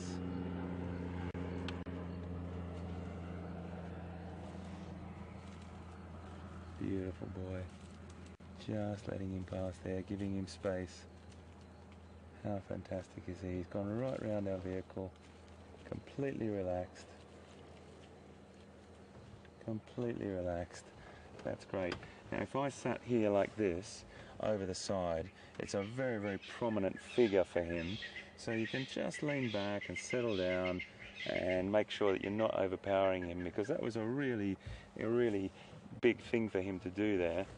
He's standing right behind us now. It's a big thing for him to pass this side. He could have gone that side, but he felt comfortable enough to do that. And you know, you don't want to overpowering him. So he did a really courageous thing there and was really comfortable with us as we were with him. That's a really lovely thing, that there's just so much comfort and trust there. Right, I think we're going to move on this time. I'm going to cross to Pete, because Pete's got something really fantastic for you to see, which you don't see very often. So we'll catch you just now. Guys, welcome back. And I believe Hayden got parked in there a little bit by the lions there. So nice to see them. We've just found one of the big animals that you don't often see like this, because most of the time you see them in the water. We're not going to try and show more of him. He's moving away from us, but there he goes. What is that, Brian? Hippopotamus. A hippopotamus. I love the way Brian says that. A hippopotamus. A hippopotamus. Let's go have a look at him. He would be coming from Gari Waterhole. We're just making our way back there to see if we can find his elephants.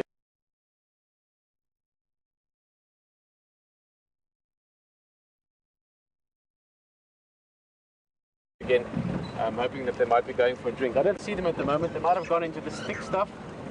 So we're going to stick around. Some of these herds, what they do is they go into this drainage line and they come out sort of behind the wall of the waterhole. But in the meantime, we've got a hippopotamus to look at.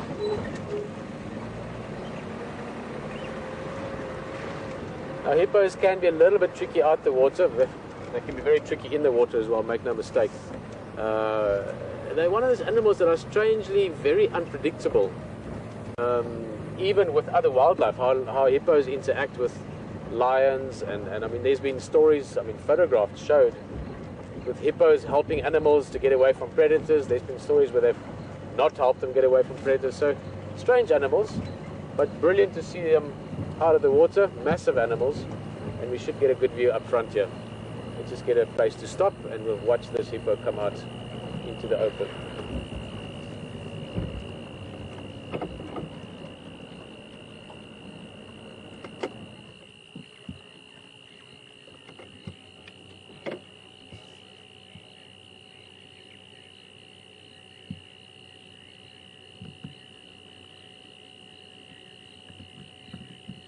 Hippos, similar to rhinos, they don't have great eyesight. I mean, they can see well enough. But when it comes to distance, 30, 40, 50, 60, 100 yards, not the best eyesight. So he was listening to us. He was looking our direction. That's why I stopped. I'll move again just now if he's more in the open. But he was trying to gauge whether we're going to be in his way or not. Which obviously we're not. We're going to stick parallel to him. Just give you a better view. There we go. massive animal. I mean, he's a big bull. In his prime, he's probably a good 1,400 kilograms, maybe even more. Let's call it to even 1,500. That would be a big male. That's 3,300 pounds. And make no mistake, they might look a little bit clumsy, but that fat is just to insulate them when they're in the water. They are very strong, very fast as well. Never ever to be taken lightly. And I dare say almost never ever to be trusted. They are one of those sort of oddball animals in the bush.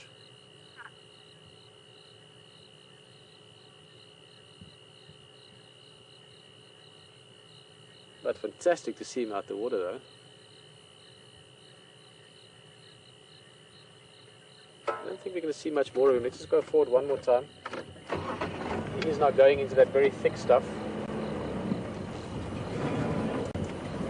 And as you can see, he doesn't like being followed too much. You can see he's going into that block that we spoke about earlier. That's actually almost exactly where we saw that elephant a bit earlier. And again, he's listening to us, and we're a good 60 yards away. So I'm not going to follow him through the thick bush. He's just going to move away from us, and we're going to bother him. So that was the hippo.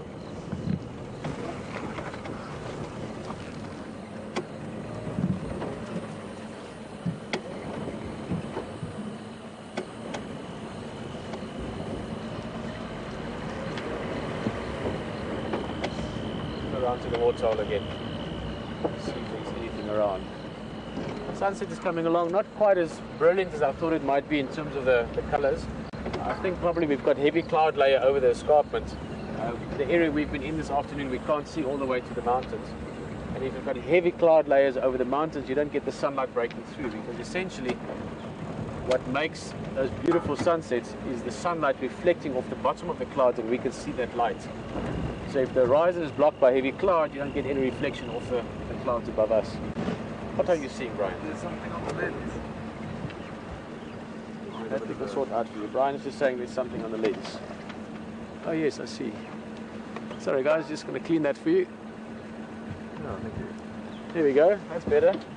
No point on being a safari if you can't see everything.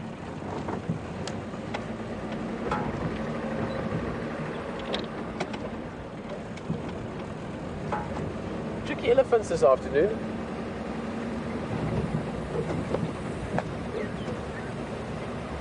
Might still find them any minute, but I've got a feeling they went into the drainage line. Maybe they're only going to come out towards dark or just after dark to drink.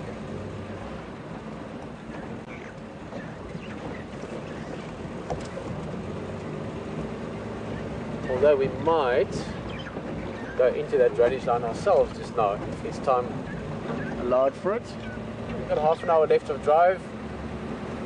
A lot of things can happen in half an hour. A lot of things can happen in 2 minutes.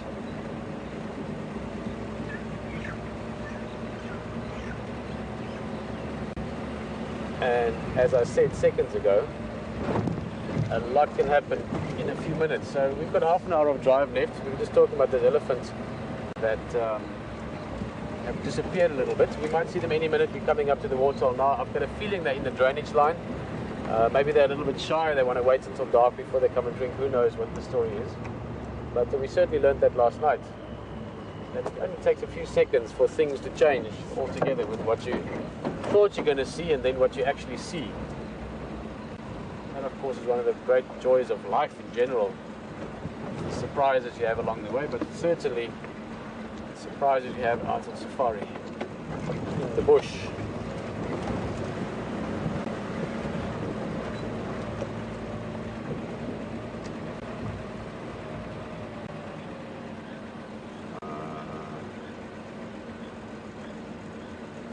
Don't see anything, which doesn't necessarily mean that there isn't anything.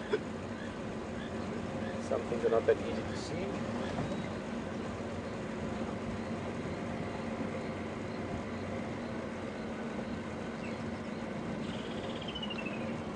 Beautiful call from the woodland kingfisher.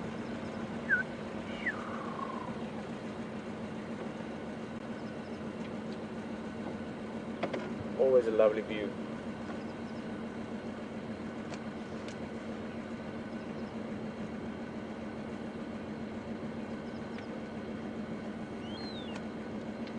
Let's go poke our noses into this drainage line that I mentioned.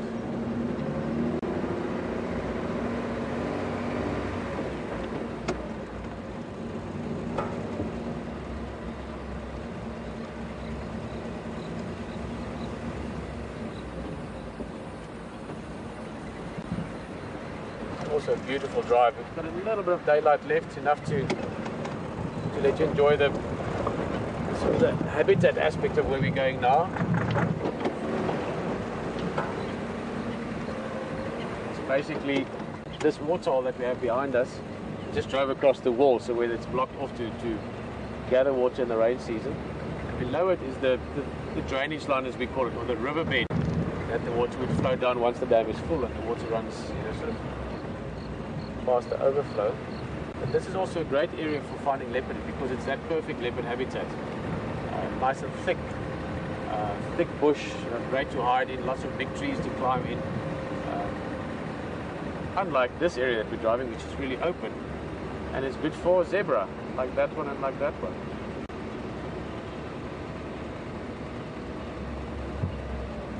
And that one.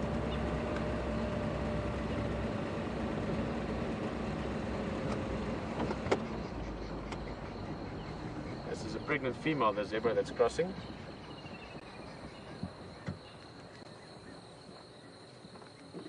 All zebras have got big bellies because they've got the same stomach system as hippos and elephant. They've got hind gut fermenting stomachs, same as a horse. Very different from things like your antelope and giraffe and so on. Got a big stomach. The food is broken down essentially by bacteria, and that means that they have quite a bit of gas as a result of it, and because of it, quite a big stomach as well. So zebras always look like they've got full bellies, even if they are actually very hungry and they're not in good condition. It still looks like it. The rib cage alone creates that cavity. But this female is a bit heavier than usual, and also heavy, sort of low down. Look at the bottom area of the belly, and I'd say she's going to have a foal anywhere in the next few weeks. Also look at her back leg there, right on the back rump, sort of low down. Can you see the stripes look a little bit mangly there? Sort of like they didn't quite line up correctly. And that would be, it's not a very big scar, but that's an old scar from lions most likely. And it's something you see quite often, especially on zebra actually. On most other animals, when it heals, you don't see it so easily, but with zebra, you often get it healing a little bit skew almost. I think it was with Scott the other day we were talking, and he said he loves that about zebra, is to see the scars not, the stripes not match up. And of course also lions, when they hunt zebra, they have to grab them often while they're running. Well, almost always. Zebras don't tend to stand still when lions are hunting, they tend to run away. And they can defend themselves very well by biting, funny enough, but also by kicking. I've seen it happen real time in front of me, where a lion jumps on the zebra from the back to try and pull it down, and that zebra gives it a kick that it goes flying. I mean literally flying, that it lands 5-6 yards away. And that's probably what happened from that female, just an old scar from an old lion hunt that went in the favor of the zebra. And now some years later she can have another foal.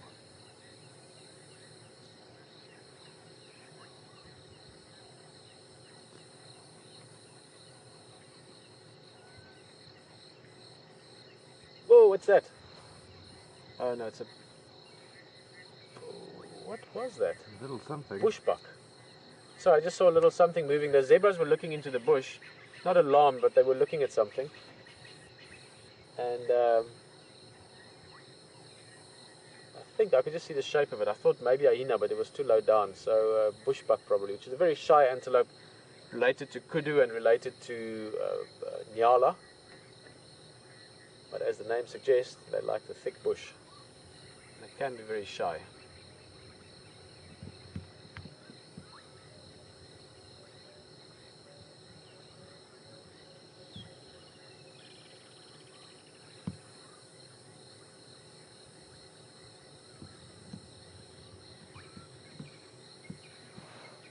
Can you hear those raindrops every now and again, Brian? I hear it every now and again. Brian can actually make a lot of sounds. He could mimic that, but it sounds like a little raindrop.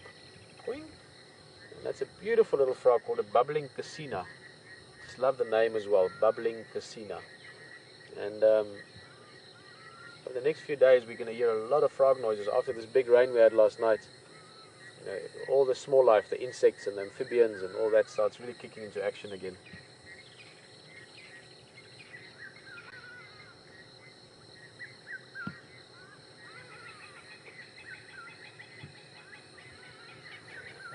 That's a hardy-da ibis you can hear. Ah, ah, ah. Hardy-da. Hardy-da. That's sort of where the name comes from. Hardy-da. Hardy-da ibis. Franklin's, that beautiful whistle.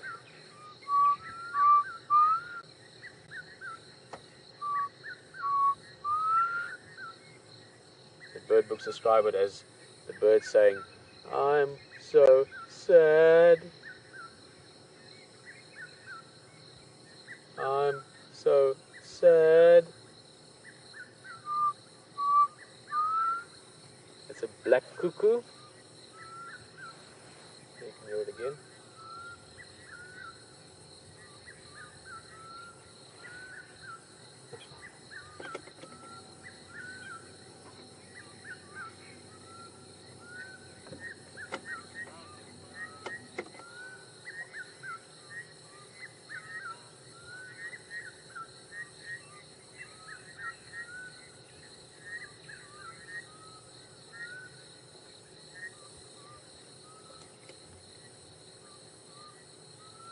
Oh, that's beautiful. They're looking a bit curious. I presume there's a young buffalo behind us all by itself. That's a bit weird.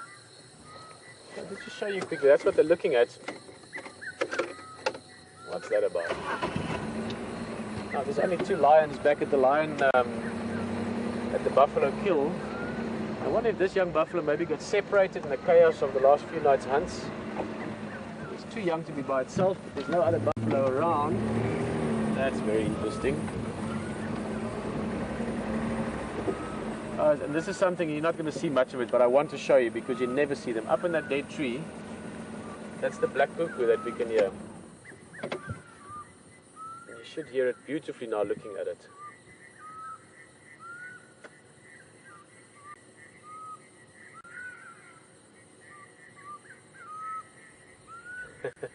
He's built an extra syllable into that call now. Like most cuckoos, you don't see them very often. They're not always too popular with the other birds because they brood parasites.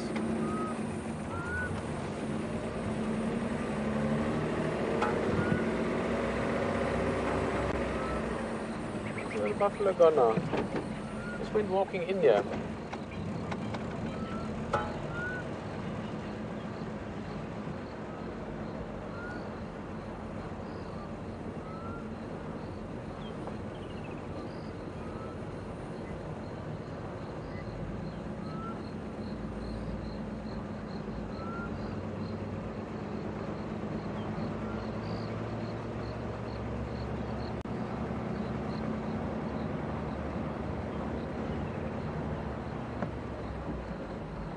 No, it's walked away, but it's almost strange.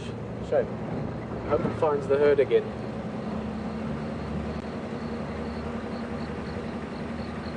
It's big enough to survive food-wise. It should be fine. There's the hardy-da calling.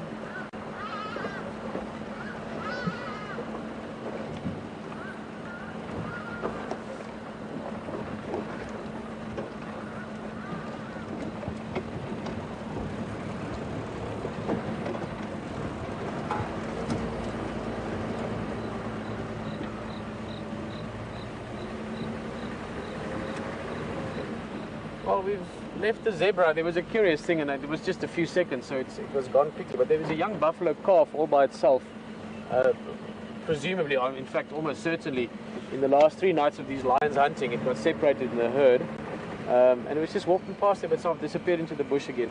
It should be fine. I mean, they're old enough to eat. It was 8 months old, probably. So we'll keep an eye out for that over the next few days. And in that process, looking for it, we came back to the dam. So we're back this side now. We're going to look around some more, see what else is around, exactly what HD is doing at the moment. So help him look around, see what you can spot, and we'll see you closer to the end of drive.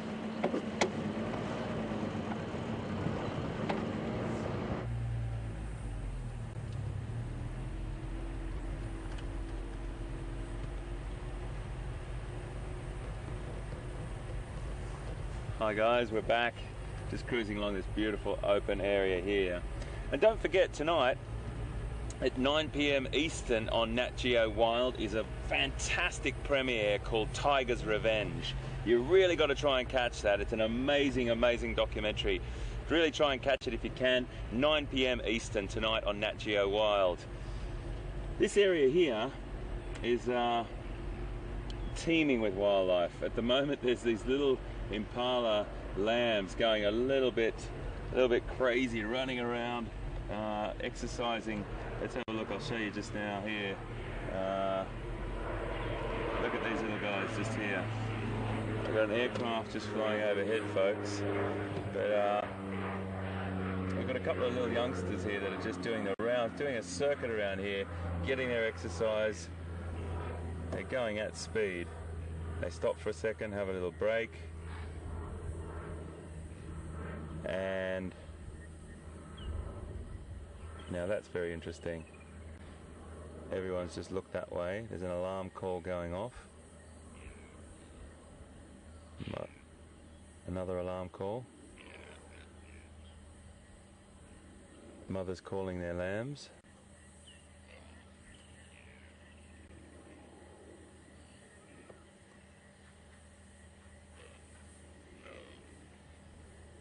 A lot of restless mothers here at the moment. And there's a ram chasing a female.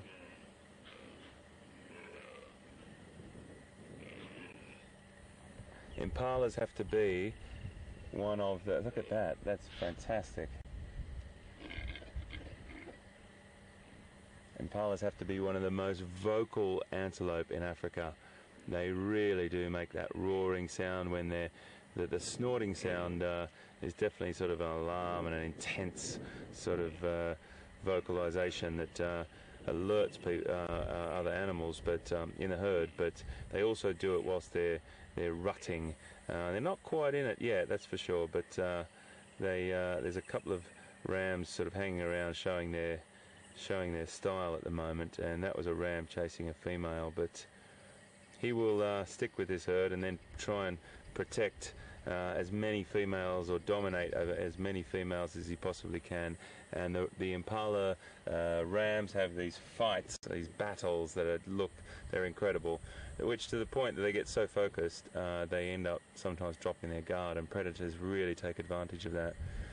But there's definitely a little bit of unease in the herd, I have to say. They're watching over in front of the vehicle for some reason. There's a lot of unsuspecting ones directly in front of us, but there's a lot of females just looking over that way.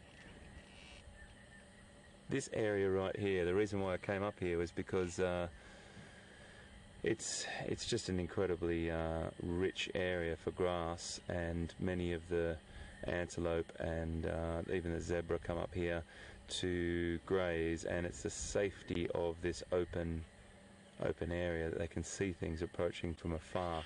Now once the cloak of darkness falls, there's definitely a little bit of an alarm call going on over there. Let's just move up here slowly. They're all looking over that way now. Just going to move to see this other side of the vegetation, folks.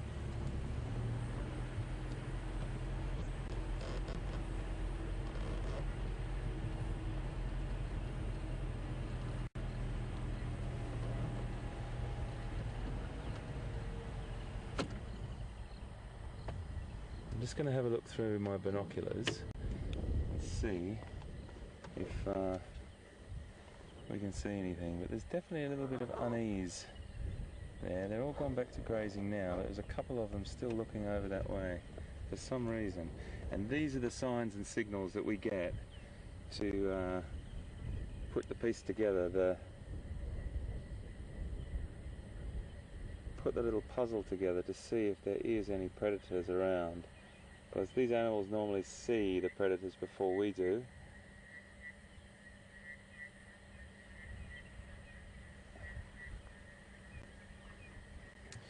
Now I think the little injured, yeah, I can see, just over here, Via. Just the car lamb's just at the front there. Yeah, that's him. Keep going in there a bit. Might be very, very hard to see there, folks. We've got very low light, and there's a little individual there that's limping or hopping. It's the one to the right, I think, mate. Right. If you go, it's just behind that. Yeah, that one behind the adult. I think he's got a limp. And he's got a little bit of an injury. Now, we're not sure if that little guy's going to come right or not, but we will definitely keep our eyes open for him. Sometimes they can come right, but I'm not really sure what the injuries is. He holds it up. He does put pressure on it when he's just standing or walking slowly, but when he runs, he holds it up.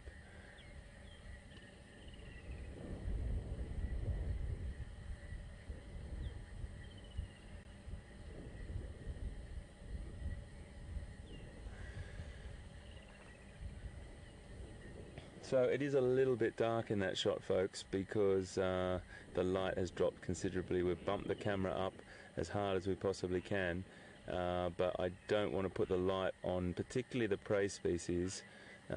It's very important that we don't highlight the prey species and we don't put the light directly in their eyes. We'll just put a little bit of a wash over them, but that can detract them from concentration, and predators may take advantage of that, so we don't want to do that. That's why I'm leaving the light off and just leaving it as it is. But the light is definitely dropping fast. Isn't that sky beautiful? Just going to keep looking through these binoculars to see. There's a couple of sounds coming from over there. When it comes to animals getting warning, we'll see what happens.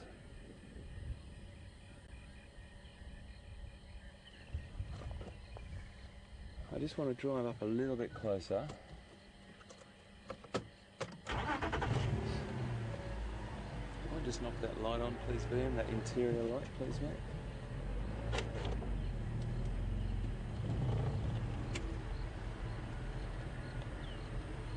So yes, I might be a prey species as well, but I'm in the safety of this vehicle, so I can have a light on me, and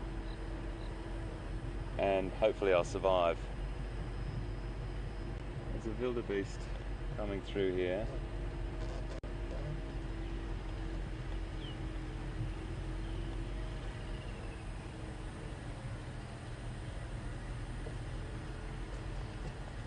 We'll just let you pass, my friend.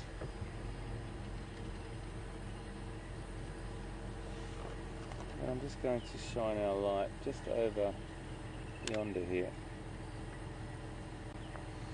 So we'll just get a little bit of our lighting on now.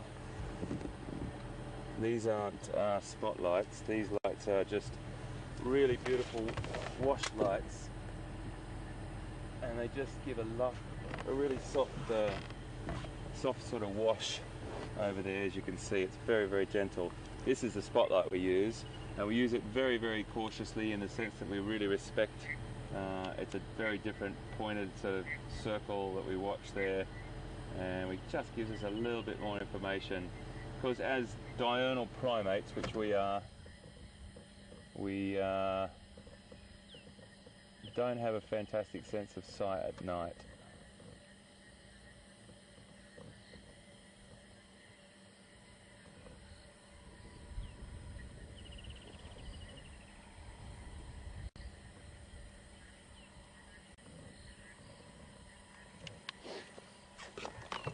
Just drive on a little bit further.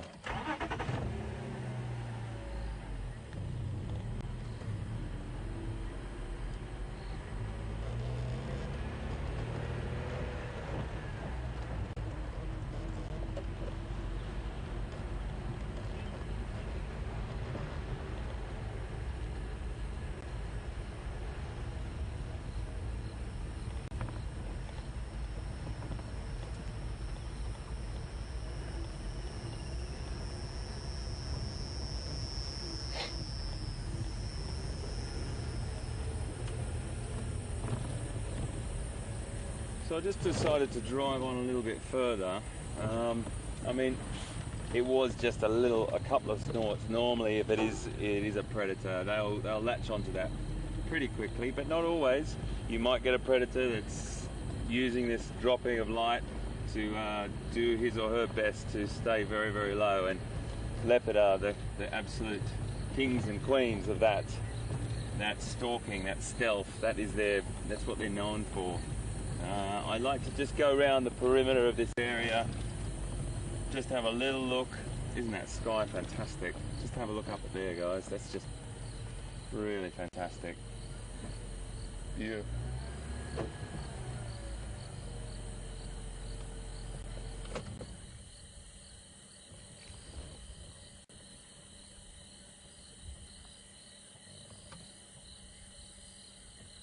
Sorry, I just thought I heard something then.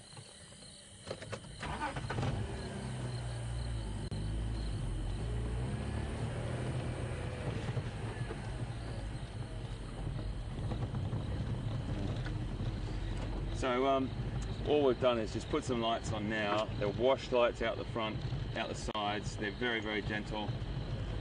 And these headlights, which we've got some LEDs on the front as well. It's really nice to explain to you a little bit about the vehicle too. You know, this has been specifically designed for Wild Safari Live. This is what it's all about. This vehicle, we look after Zanelli, this is this vehicle, and Jigger, Pete's vehicle, with tender loving care. We make sure that they're all tucked up in bed at night, as I think I've mentioned before.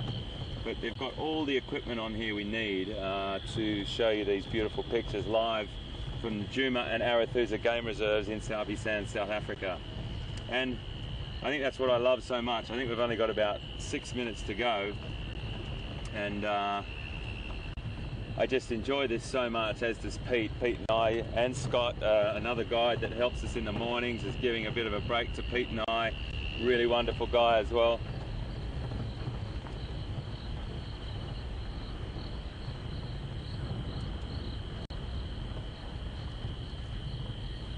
So you know what, folks, I think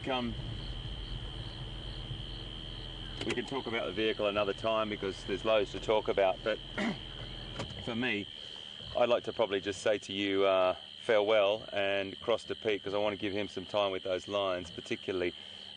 It's been fantastic to have you on board again, as always. Your questions are fantastic, your support is fantastic, and don't forget, tonight at 9 PM Eastern on Nat Geo Wild, Tiger's Revenge. It's a premiere. Really try and watch that because it's a brilliant, brilliant, brilliant documentary. And for me, you know, on Nat Geo channel, watching Nat Geo as a young man, as a baby, I was nearly watching Nat Geo. It's an absolute privilege to be talking to you today, live from South Africa. So folks, we'll see you tomorrow night, our time. Really been a brilliant time. I've enjoyed it immensely, and we'll see you tomorrow. Cheers.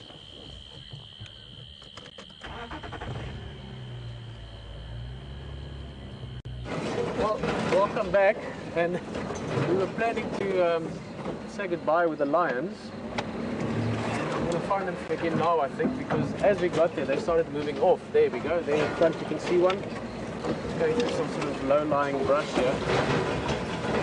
And we've got about 5 minutes to go for the drive. And these guys got up as we arrived, which is brilliant, because obviously we like to see them when they're moving. Now, I saw some very interesting behavior just now.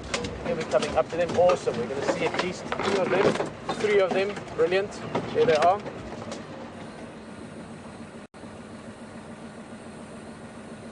But I saw some very interesting behavior from the last one, the one that we started following before they went into this thick stuff.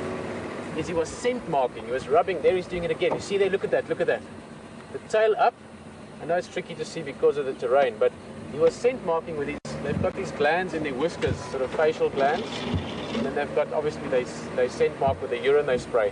Now that's interesting behavior because these are nomads. They're not dominant males, and we've been hypothesizing about, you know, what could happen. We were talking last night while standing under a thatch roof. Long story of that, traveling back in the rain. Graham and Scott and us, and again spoke with HT as well earlier. But the chance that these lions might, you know, feel a bit confident now. They've got 4 days worth of buffalo in their belly. And they're also in this grey area between the 2 different prides. The Matimbas, which Ephraim and them got tracks of 2 of the males to the east of here this morning. and the Majingilanis to the west of us, those are the dominant male coalitions. These guys are in this sort of corridor between those two prides. And with all these buffalo carcasses around, oh, that line just got up and ran somewhere. Well, why was that? Sorry, not that one, the one in the back there. So let's just see. If there is something happening, these two will respond to it. What's that about? Alright, so just quickly to recap on that, we've got very little time left. I mean, apart from all the amazing adventures we had with them last night, but it's not impossible that in the next few days, the dominant males of either the western side, the Matimbas, or the western side being the Majingilanis, or to the eastern side, the Matimbas, might come into this area. There's been vultures around, things that show them there's other big predators, and that could be very interesting because these guys as nomads would either have to leave or maybe decide, listen, it's time to stand up. It's time to maybe make a stand for this. So that is a definite possibility in the next few days. And the fact that this line was scent marking just now, that really got me thinking, because that shows a certain amount of confidence.